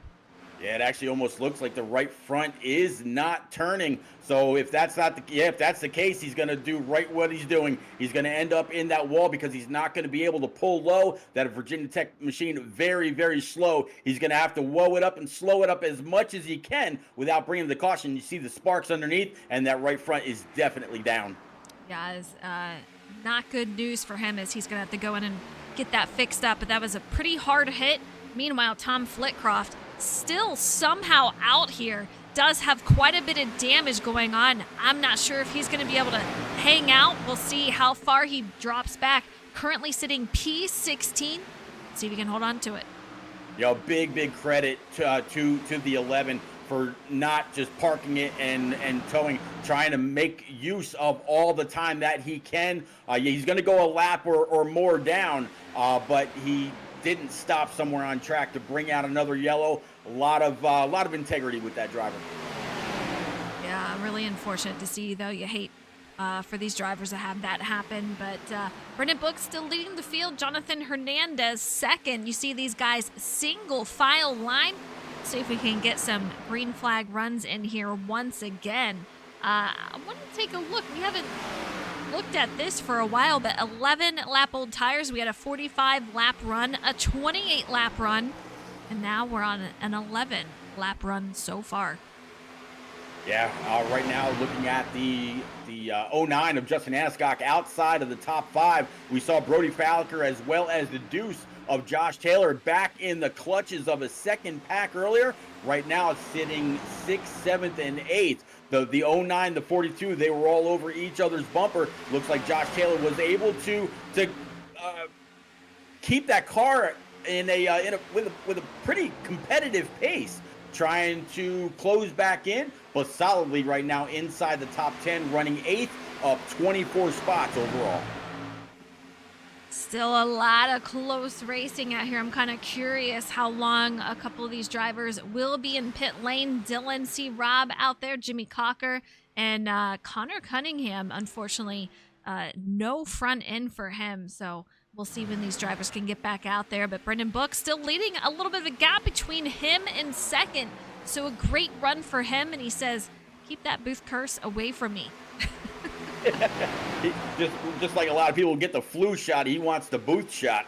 But right now, all single file. I'm kind of surprised to see him go low in the corners while he knows that everybody else is up high, going to carry all that momentum, maybe just trying to save a little bit of tire. But I would imagine when you're down low like that and having to put that extra wheel through the center of the corner, you're also scrubbing some as well. But everybody else staying up high, getting back in the throttle. They're all over the back end of the 5, but so far, the 5 able to hold everybody off. See if we can get a quick check-in with Mr. Jimmy Cocker. Jimmy, it's Eliza in the booth. We saw what happened to you earlier. Take us through, on your point of view, what was it like out there? Well, I wrecked, and it wasn't the best. It's not the happiest moment of my life. I would imagine. It really looked like a racing incident. It looked like the 8 car. These cars, you have to make the run so instantaneous. Like you've got to make that decision really quick. I was talking with the FIWB guys about like the real drivers. The amount of reaction time you have to have with these things is insane. And like the 8 car just misjudged it by a tad and got a piece of the 51. And yeah, not much I really could have done from the outside. I probably could have backed up a little bit, thinking that they were going to make contact. But even then, I think as you said, I think it's so, you have to be so quick on it. And when you're concentrating on where you're going, what line you got to take next. We've seen a lot of drivers bobble back and forth just trying to predict where the driver in front of them is going to be. So I can definitely see that. I hate to see it for you tonight. How much more damage you got? 7 minutes, it looks like. Oh, yeah, not good. The entire wheel is facing. I don't even know that the camber. This is not how a race car is supposed to look. Yeah, we saw it ugly. not even turning when you were trying to take it into pit road. So unfortunate to see because you were having a great run tonight. Yeah, it looks like my boys at FIWB though. They're holding strong up here. Joseph's been. I mean, he won stage 1. He's looking for his first win and got a whole bunch of guys up here. So I'm really looking forward to watching the end of it. Yeah, he's my pick to win, but don't tell him because I don't want to jinx him. 100%. All right, take it easy out there. Yeah, appreciate it. All right, you guys heard it from Jimmy Cocker out there. Unfortunate events for him. Still quite a bit of damage to repair with that last incident. That did not bring out a caution. He definitely needed, but at this point, I don't think it's going to matter, Pete. No, I don't think so either. And, you know, our Daytona winner, very strong every single week. I have no doubt in my mind that he's going to rebound. Came into tonight's race second in points behind his FIWB teammate, Brody Fowler. Going to take a little bit of a hit into points, but he knows at the season's end, when we get to the chase and whatnot, everything resets and he'll have a brand new shot at what he missed last year by just a little bit to his teammate Brody Fowler. And of course, we're talking about the championship. Up front, it's still Brendan Book with Mr. Hernandez, and then the 93 of Joe Berg, Jonathan Jurgens behind Brody Fowler. So it's almost an all FIWB top 5, of course, aside from the 5 and the 1. A lot of very strong drivers out here. Absolutely. And, you know, I'm seeing a theme tonight. We have a couple of different packs racing out here, and it looks like first through 14th is going to be in the front pack. Meanwhile, the second pack is going to be led by Jose Ruiz, Team FTR. We saw him in the driver spotlight tonight, and you see 2 cars behind. It's going to be 3 wide, and that is going to be Thomas Harmon, Zach Deuscher, it was, and I do believe Tom Flitcroft, and they are now 2 wide. Austin Mitty directly behind them, too, with 3 wide once again. These guys just going at it in the second pack, but we even have a couple of stragglers out there, 28th and 29th. That's going to be Philip Bridgman and Matthew Opliger, who has had a tough night tonight. Yeah, Matt Opplinger spent a lot of time on pit road, was able to get some of that damage fixed up. But you know what? That is the whole thing. Jimmy Cocker right now still on pit road with all that damage. Dylan Robb, William Roberts, Connor Cunningham, Forrest Smith back to 34th. Matt Opplinger, with all the time he spent on pit road, he could have told his team, hey, let's pack it up. Nope, he's still out here, and he's going to get at least, 6 or 7 more points than he would have had he quit. So great job by that Mobile One number 20 for sticking it out. And, maybe it'll show or pay dividends later on in the season. Yeah, points matter so much. I mean, Jimmy Cocker is pretty safe so long as he shows up to 10 of 13 races. He is his ticket is punched into the chase here this season. So he's good. A couple of these other guys not in the same situation. So any point you can get, you're going to take it, and that means staying in the race, fixing that damage, and grabbing those points. But Brody Folliker, another FIWB teammate, he also has a win, has punched his ticket from Vegas. So he is in a great spot right now. I'm looking at Steven Maggio back there in P9, now up 26 spots. He keeps throwing it into the bottom, but that high side momentum keeps on taking cars around him on the outside. The 48 just cleared him. Now the 09's going to clear him. He's got Josh Taylor right behind him. He's going to clear him as well. 51 keeps throwing it into the bottom, trying to find a hole to where he can slide on up, complete a slide job, but more and more keep on going around on the high side. Back up front, Brendan Book still going to the bottom, as we saw earlier. Jonathan Hernandez on the high side has pretty much kept it there. He's pretty much very, very happy with the amount of grip that he has. Joe Berg as well. But I'm really surprised that the 5 has made that the bottom side work as much as it has. And that high side has not found a hole to get around this 5 and push him to the back, putting the 1 back into the lead, or maybe the 93. But phenomenal ride right now for the 5, who we talked to a little bit earlier. I don't know, Pete. I am in this battle just with Steven Maggio, Matt Sisler, Francis Hamilton. This is all around P7 to around 12th. It is just absolute mayhem out here. These drivers just diving it in front of the other drivers, trying to get every position. The low side is struggling out here, but they want that clean air, so they're trying to get back to the high side when they can. You see that 09 doing exactly that. He's bringing it to the low side to use up all that track, but then trying to bring it back up high and take that spot back. So it is very, very chaotic out here as we are on lap 101, and I see you guys out there in chat. Thank you so much for tuning in. I hope you're enjoying this race and having a great night. Yeah, watching the 42 blink out just a little bit, just like the 00 of Juergensmeyer. I think the 2 of Josh Taylor kind of cut his teammate a little bit of a break and allowed him to get back up onto that high side, as everybody's now going to pull around the outside of the 42. Again, he's going to pull low. The 09 and the 51 having to check up a little bit for the 48. Oh, that little bit of a checkup made the 2 a little loose, wasn't quite able to get under throttle on exit of the corner, and it really looked like it allowed that backside to kick out a little bit. 29 lap old tires currently. These drivers are 1 lap more than the last run that we had. So we know they can go at least 45 laps, but I don't know that they're going to push it any further than that. So I think in the next 10 or so laps, we're going to see these drivers start to come in. That's going to put them around 114, and then it's going to be a mad dash to the finish.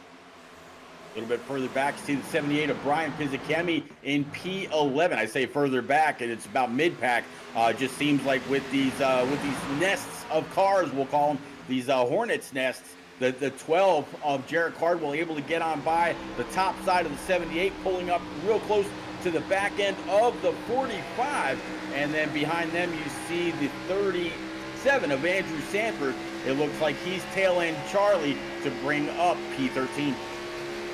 Brian Pizzicami on board with him. You see that 12 car directly in front. He's going to stay down low while the remainder of the field on that high side is staying up there. So shout out to Brian. He is an SnB admin for the iRacing series, does a phenomenal job helping us out. He was race control last season, so it's great to see him back out here on track, though. Yeah, because he's going to have to look for a spot to get up high. He should be able to right behind the 12 of Cardwell, and then, of course, the 37.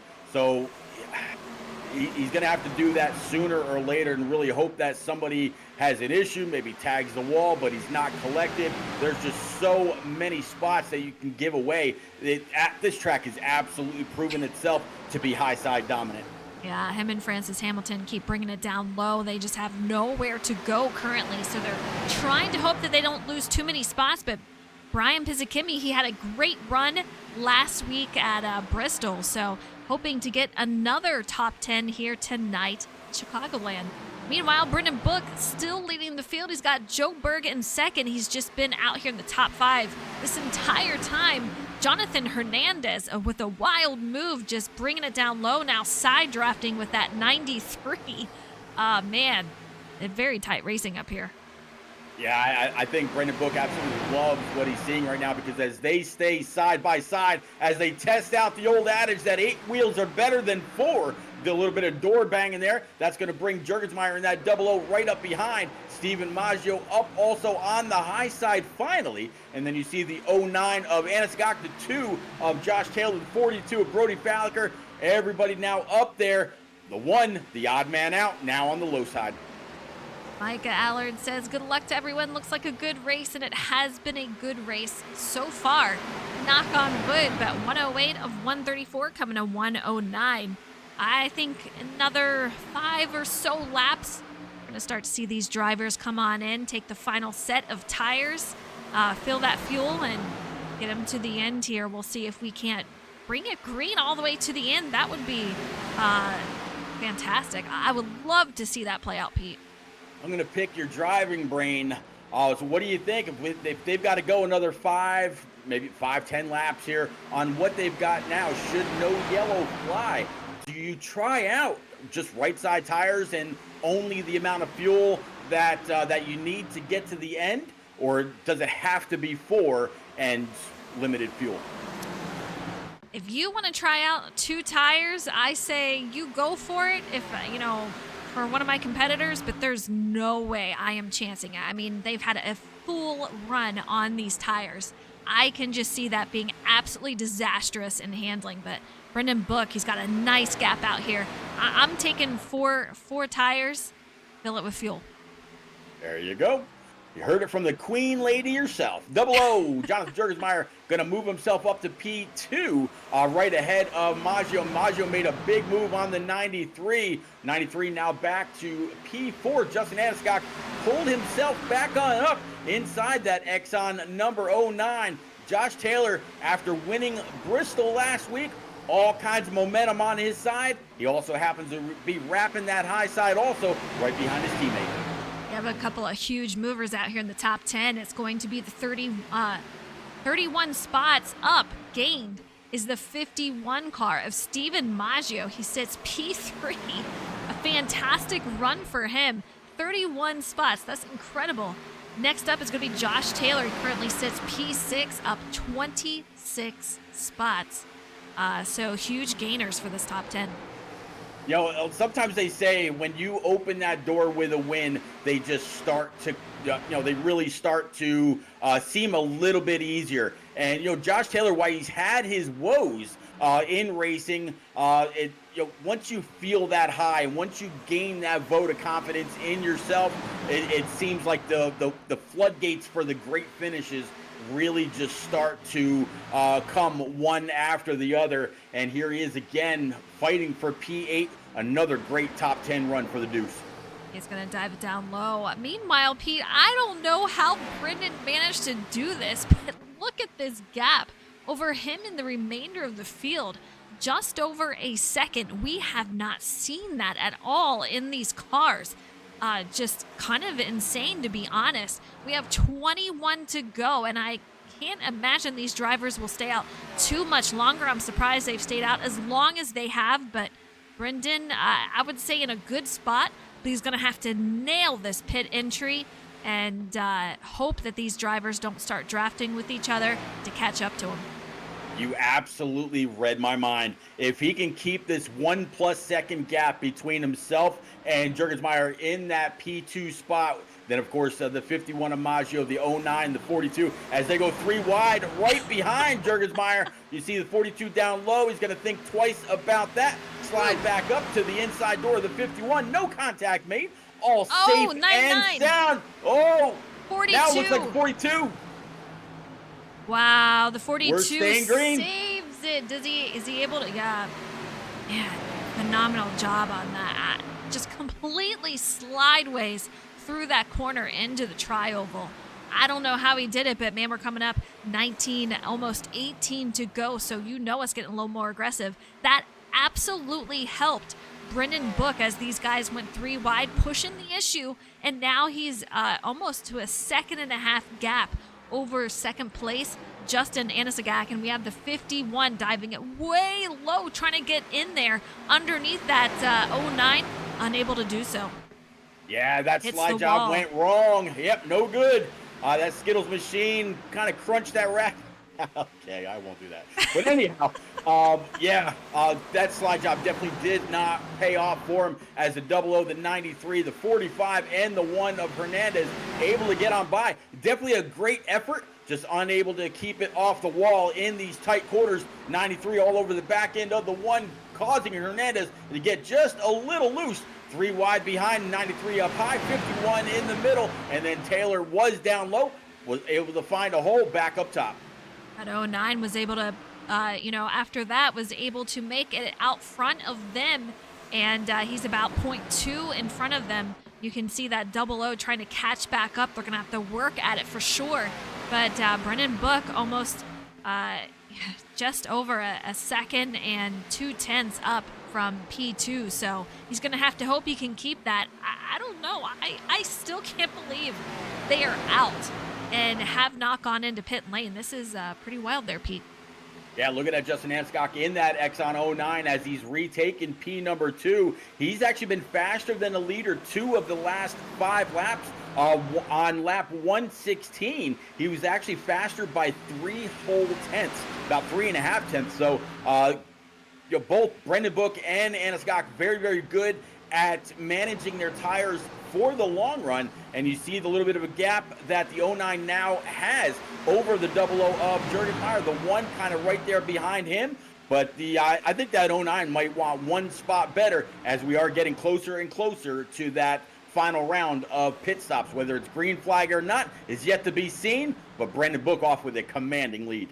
This is their officially the longest run that they've had on these tires. So, man, very interesting. Brendan Book still pretty consistent on that gap over Justin, but Justin, he's got some company now. Jonathan Jurgensmeyer, he is taking that high side, going side by side with Hernandez, who has been super aggressive. We're going to see, man, giving me a heart attack out here. I hear you. I was Woo. thinking the same thing. Wow. Yep, it was almost a replay of what we saw earlier. Yeah. One really squeezing up close to the left rear of Jurgensmeyer, trying to maybe pull a little bit of a side draft. As this time it has absolutely gone wrong. Can the 00 keep it straight? Looks like he was. Great save by both drivers. Hernandez up towards the outside wall. Cautions flying. Brendan Book did not want to see this.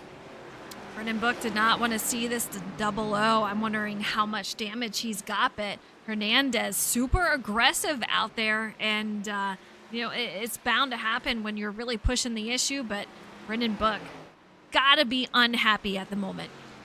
I'm really surprised that iRacing actually threw this caution. Both cars are able to continue on. 00 through the grass. The 1 car up by the wall, but they stayed going. I'm going to guess is because probably Brendan Book would have been able to look in his rear view and read the 00's numbers through that view. But great save by both drivers.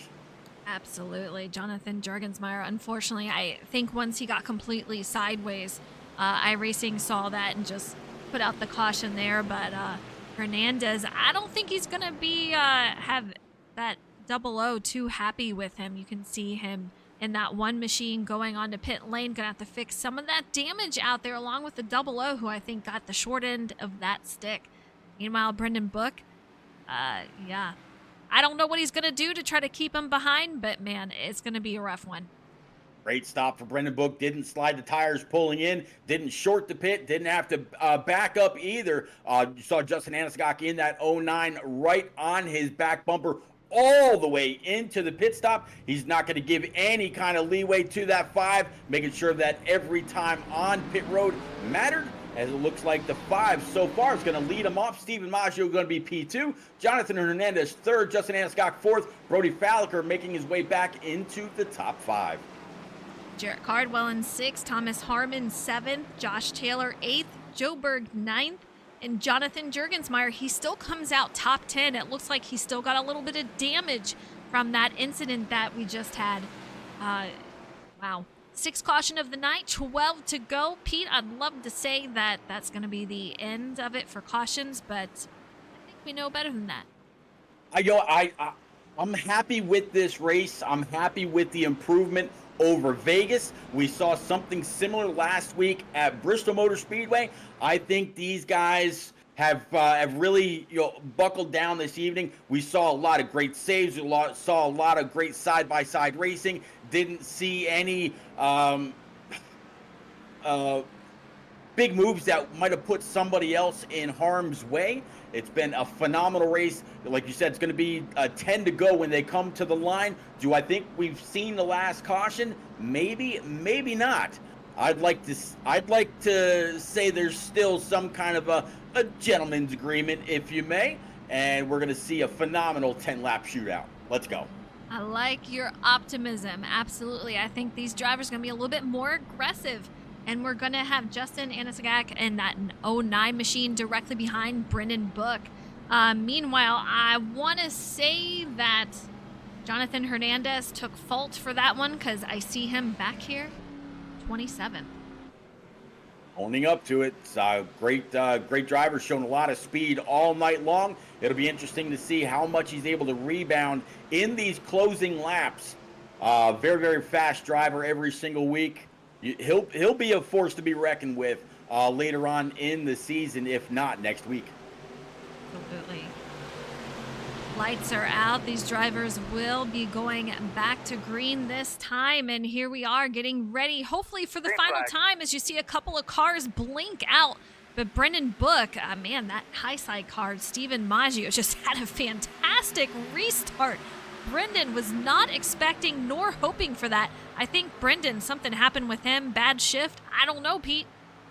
I don't know either, but the 09 right up his trumpet, coming off of turn number 2. They are side by side, really, really tight on each other. 5's going to go ahead and dive it in. Got to hope that it sticks. 51's going to carry that high side momentum. Brandon's going to try to clear himself. Not going to be there. 51 keeps it off the wall. 09 of Anaskog going to choose the high line. I think Brody Falliker is going to do just the same. Is this going to be a killer for the 5?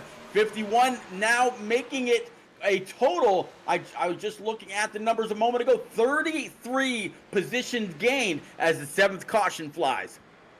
Might be the big one. I know Jose involved and quite a few other drivers. Let's see what happened here. It looked like almost 4 wide. You can see Jose Ruiz in the middle of this 3 wide. A car's going to take it down low. Jordan McGraw, he gets taken out.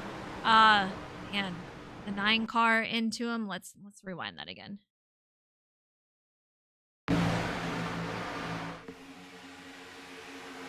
Like the 37 gets tapped by the 7, and that upsets his car, makes contact with the car below him, and just domino effect. A lot of cars involved here, Pete. Yeah, I mean, the 8 car's spinning like a top, except he's got his wheels right side. Very, very unfortunate for Jordan McGraw on that Sega Team FTR number 34. There's no way he could have known. I mean, 4 wide going through the middle of the trial was pretty sketchy, but just wrong place, wrong time. He thought he's going to have a little bit of room down there. Turns out not so much. Unfortunately, Tom Flitcroft, you can see his machine. He's pretty well done here. No front end of the car. You can see him switching those tires out. A lot of damage on the side, the front, the back, you name it. His car is not untouched, and I do believe he's been involved in a few incidents. And as Micah says in chat, oh, Jose, poor guy, just can't escape these races with damage. Here he comes down pit lane, try to fix that damage. Yeah, very, very unfortunate for Tom. I mean, having a great race in that Bud number 8, and just unfortunate circumstances. Eliza, how about this? While we're under caution, thinking about next week already, Daytona Road Course. Absolutely love that track. You know, in the Porsches and the Ferraris. Well, we're gonna tackle it in these Gen 6 machines. This power package within these Cup cars, very, very strong. It's going to be the first road course of the season. Cannot wait to see how these drivers tackle that place. Yeah, these 3 races, we've had Bristol, tonight we're at Chicagoland, and next week at a road course. So quite a variety of tracks that we've seen for these 3 races that we're talking about. But I'm excited for it. I don't know that we've actually run there in the NASCAR series, so it should be a fun one for sure. Yeah, I don't think we have. I know. Obviously, we've run Daytona.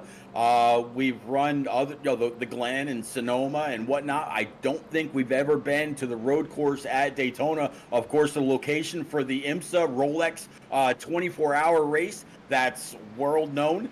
I think that's really going to be where a lot of the road course racers, those so-called ringers, come out to play and really show their prowess, show their skill, and show why those places are in their wheelhouse. I think it's going to be a great chance for another new winner.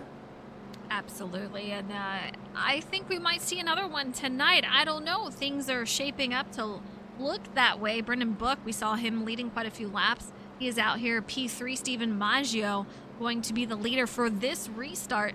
Justin Inisagak in that 09 to the outside. Guys in chat, let me know, who do you think is going to win tonight? Pete, how's your pick looking? I think he's looking good. I mean, he's been able to wrap that bottom really well and escape the pack in general. But that 51 now making the most amount of moves and gaining the most spots, now at 33. He can't gain anymore except for that one onto or into victory lane. We'll have to see. Lights atop the pace truck are out.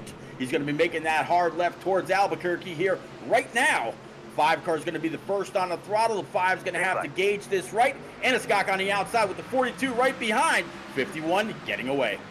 Nice restart. We've seen that high side get stacked up pretty often, but not so much currently, as these drivers are still 2, almost 3 wide on this pack. And I see a number 91. He's currently sitting P14, so a great comeback for him. Jordan McGraw, he is out here and looks like 16th, so a great run for him. Maggio, though, he is out front and looking to defend that position for what will be his second win if he's able to clinch it. Look at the 68 of Tom Harmon making some big moves underneath the 42 of Brody Falliker. Going to be able to slide up P3 on the high side. 5 of Brendan Book did throw it in low. Right now inside the 68 Frozen Machine for Harmon. Top 2 trying to pull away as the 9 applying all kinds of pressure to that Skittles machine.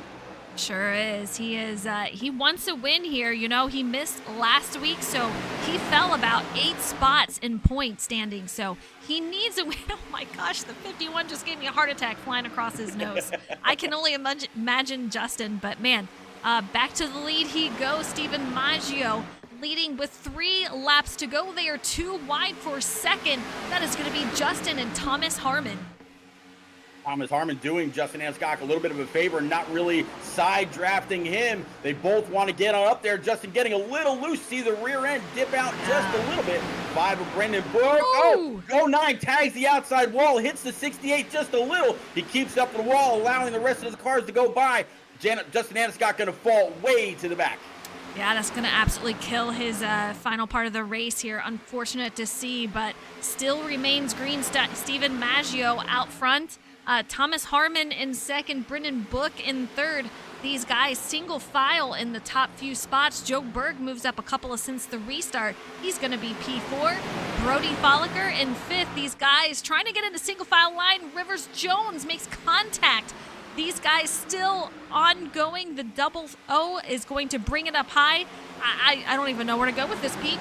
Yeah, Brian Pizzakemi, we looked at him earlier and said, don't count him out. Here he is now inside the top 10, working on P8 right behind. It looks like the 2 and the 42 as they're side by side. Rivers Jones, big rebound for him, and still moving on up behind that 78. Here we go. Maggio captures the win here. Let's take it home. The 68 in second. Brennan Book going to round out the top 3 here. Joe Berg just on the outside, P4. Great start for him. Josh Taylor in 5th. Brody Folliker in 6th. Brian Pizzakemi in 7th. Rivers Jones 8th. Jonathan Jurgensmeyer in 9th. And Andrew Sanford rounds out the top 10. But Stephen Maggio, how about that? Gained 33 spots. That is going to be his 2nd win this season. He will be our first time repeat winner for season 5, I do believe. Yeah, you see all these cars coming on up, giving him a big old congratulatory rub, either on the back or on the door. But it's all Skittles in victory lane this evening. Gonna go ahead and burn them down. And we'll let him out there celebrating. Just a phenomenal job. Like you said, cannot gain any more spots than he did. Just great job out here, and we'll see if he can't get in the booth. I'll have to page him as he is celebrating. Absolutely phenomenal run through the field. And with a limited number of cautions, everything that he had to do for the most part was under green flag. Just goes to show the speed and the car control and the care of his tires on the long run, which we did see a couple of this evening. So great job by Stephen Maggio to grab win number 2 in season number 5. Doing those burnouts, enjoying that, man. Just, you have to be aggressive out here. You have to make sure you save your tires. We had a few long green flag runs, but we'll let him out there celebrating. Thomas Harmon, he just blew his engine. Thomas Harmon in 2nd, Brennan Book in 3rd. Thomas bringing home 2nd, almost grabbed the win. And we've talked about how your season has gone so far. Take us through how your race went, gaining 10 spots. It's Brendan, not Thomas. Yeah, Thomas Harmon is actually up in the other broadcast booth. Oh. Yeah. I'll see. Let me see if I can. That's funny. All right. Well, I'm trying to drag him in here. I swear I dragged him in here, but no, it won't even let me. It won't even let me take him. No, it won't let me either. All right, I'll page him. Pete, why don't you go ahead and interview Mr. Brendan Book? Brandon, I tell you what, I popped in your channel in pre-race, wished you a whole lot of luck. And man, it seemed like tonight at times you needed it, other times you didn't. You definitely had the biggest lead of anybody else in the field this evening, 1.2, 1.3 seconds in that long run. I was kind of surprised you were able to do that for the most part because you were able to get your car to really still turn in on the bottom and carry a whole lot of speed off while Hernandez and others were staying up on the high side. Walk us through your strategy and how you were able to get those tires to maintain so well for so long. Yeah, I think a big part of it is some people might have been taking it easy because they're not trying to push. Because I know you were just right on the edge of making it on gas. Like if you ran hard, you might have been short. So yeah, I just kept running the bottom. I mean, as there was at least a couple car length gap back to the guy behind me. I was gonna keep doing it because I know the bottom's faster as the leader. And then once there was like some racing going on there, and I kind of got away. I knew once I kind of got like 7, 8 tenths ahead, like I could easily pull away because the bottom is so much faster. Like that the high side in the draft can't maintain it. So. And then we had that caution there. Really unfortunate. I thought I was just on cruise control, and then that restart there, I tried to do something a little different, and Maggio, he was ready for it. So, and then we kind of just launched evenly, and yeah, that's kind of the difference there. I felt like if I could have got out front and been the leader on the restart, and kind of like with Maggio right there, it's on fresh tires, and everyone was racing, so it kind of got separated there for us top few that you can easily defend a lot better, when there's not those big runs coming. So. I think that's kind of where it went away for me on that restart. I probably should have just went when I normally went, but I'll take my first top 3 and top 5 of the season. So I mean, overall, it's a good race. Yeah, absolutely great podium finish for you. Next week is the Daytona Road Course. How do you prepare to go right and left for the first time this season in these Gen 6 cars? I'm not good on road courses, so I might be 10th to 15th in that range. I'll just try to keep it on track. So to me, that's just stay on track, and maybe some people will go off track. That's really all I'm kind of looking for right there. So honestly, there's not much I can do at the road course unless I'm magically good in the Gen 6 car there. We've seen some people do pretty well. Some people claim they weren't going to be very good last season in the Xfinity car. Some others, this season in the Gen 6 car, and have shown up each and every week. Can't wait to see what you're capable of next week. I had you picked for this evening, so congratulations on this podium. Not only are you gaining P3 points, but you also gained stage points as well. Congrats. We'll see you next week, sir. Thank you. You got it, Eliza. It's all you. All right, we're going to go over to our winner, Steven Maggio. Man, you cannot gain any more spots than you already have. Gained 33 spots in this race. I know a lot of drivers have had a roller coaster of a race. Take us through yours and how you found yourself out front. Yeah, that was a super chaotic race. Like you said, started dead last because I didn't join qualifying in time and I didn't have any practice. So that was my first lap was my bad qualifying lap. And then yeah, it was just chaos. I kind of figured with 550 it was going to be really tight. So I was just trying to save, and then the whole field was running the top. And in the back, I could run the bottom and gain spots. But once you got to the front, like top 10, you just had to be patient and just sit on the top and then wait for someone to try to make a move on the bottom that wouldn't work because no one could pass on the bottom, and then they'd fall back and you just gain that spot. You just kind of just was sitting there, and then someone make the move, you gain up a spot, up a spot, up a spot, and the next thing you know you're fifth, and then you're just still kind of doing the same thing. And then we all got racing too hard and let Brendan get away, but that caution saved us. And then yeah, I guess that restart perfectly. I probably guess that restart maybe once every 10 times at that, maybe even worse. Got it.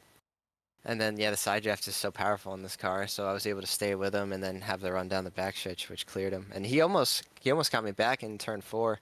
I was lucky that the caution came out a little bit later because otherwise he would have still been ahead.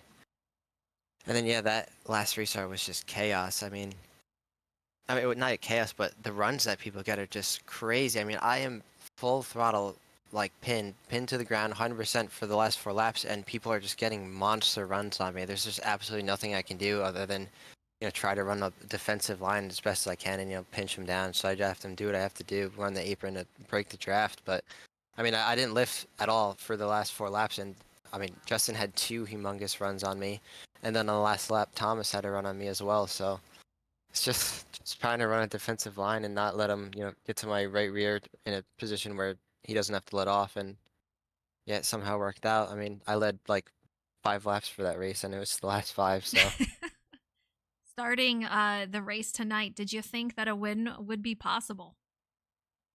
yeah, I mean, I feel like I don't know. I feel like a win's always possible. You just gotta try to be smart about it and not wreck the car really early on. And that was more of what my concern was starting in the back was just people wrecking around me and trying to avoid everything. But I kind of thought it, long race, I could probably get to the front, and I'm usually pretty good at saving my tires on the long run. So yeah, I Definitely think did I it. still had a chance. Oh, sorry. Yeah. No, you're good. Yeah, I mean, this is your second win of the season. You already locked yourself into the chase so long as you do the amount of races needed. So great run for you tonight. 33 spots gained. Just blows my mind. But man, you've come in here with a ton of speed, and it's great to see you out front and winning these races. Yeah, thank you.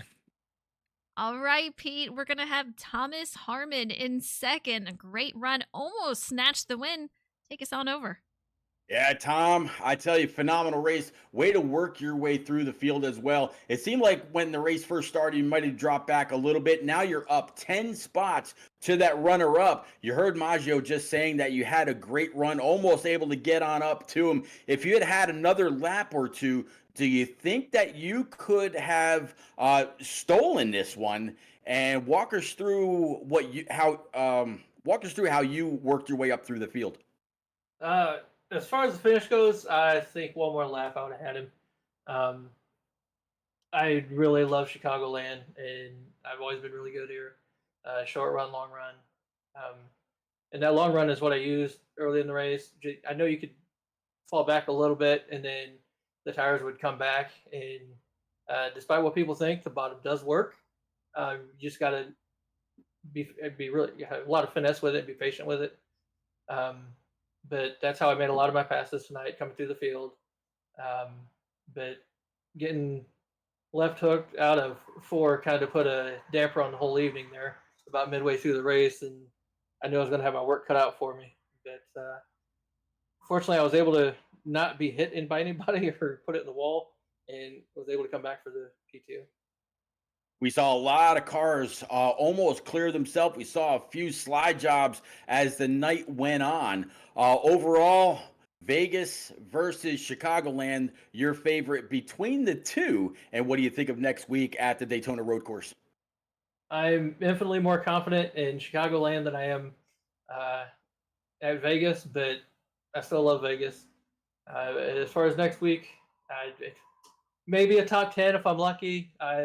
Middle of the pack when it comes to road. So I may be on the standings at one point. I may not. I don't know. We'll find out.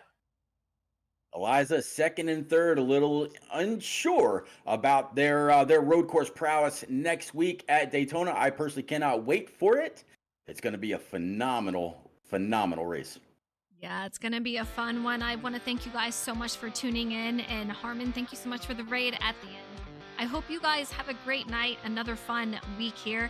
Next week, you heard it, we are going to the Daytona Road Course for round 7, I believe.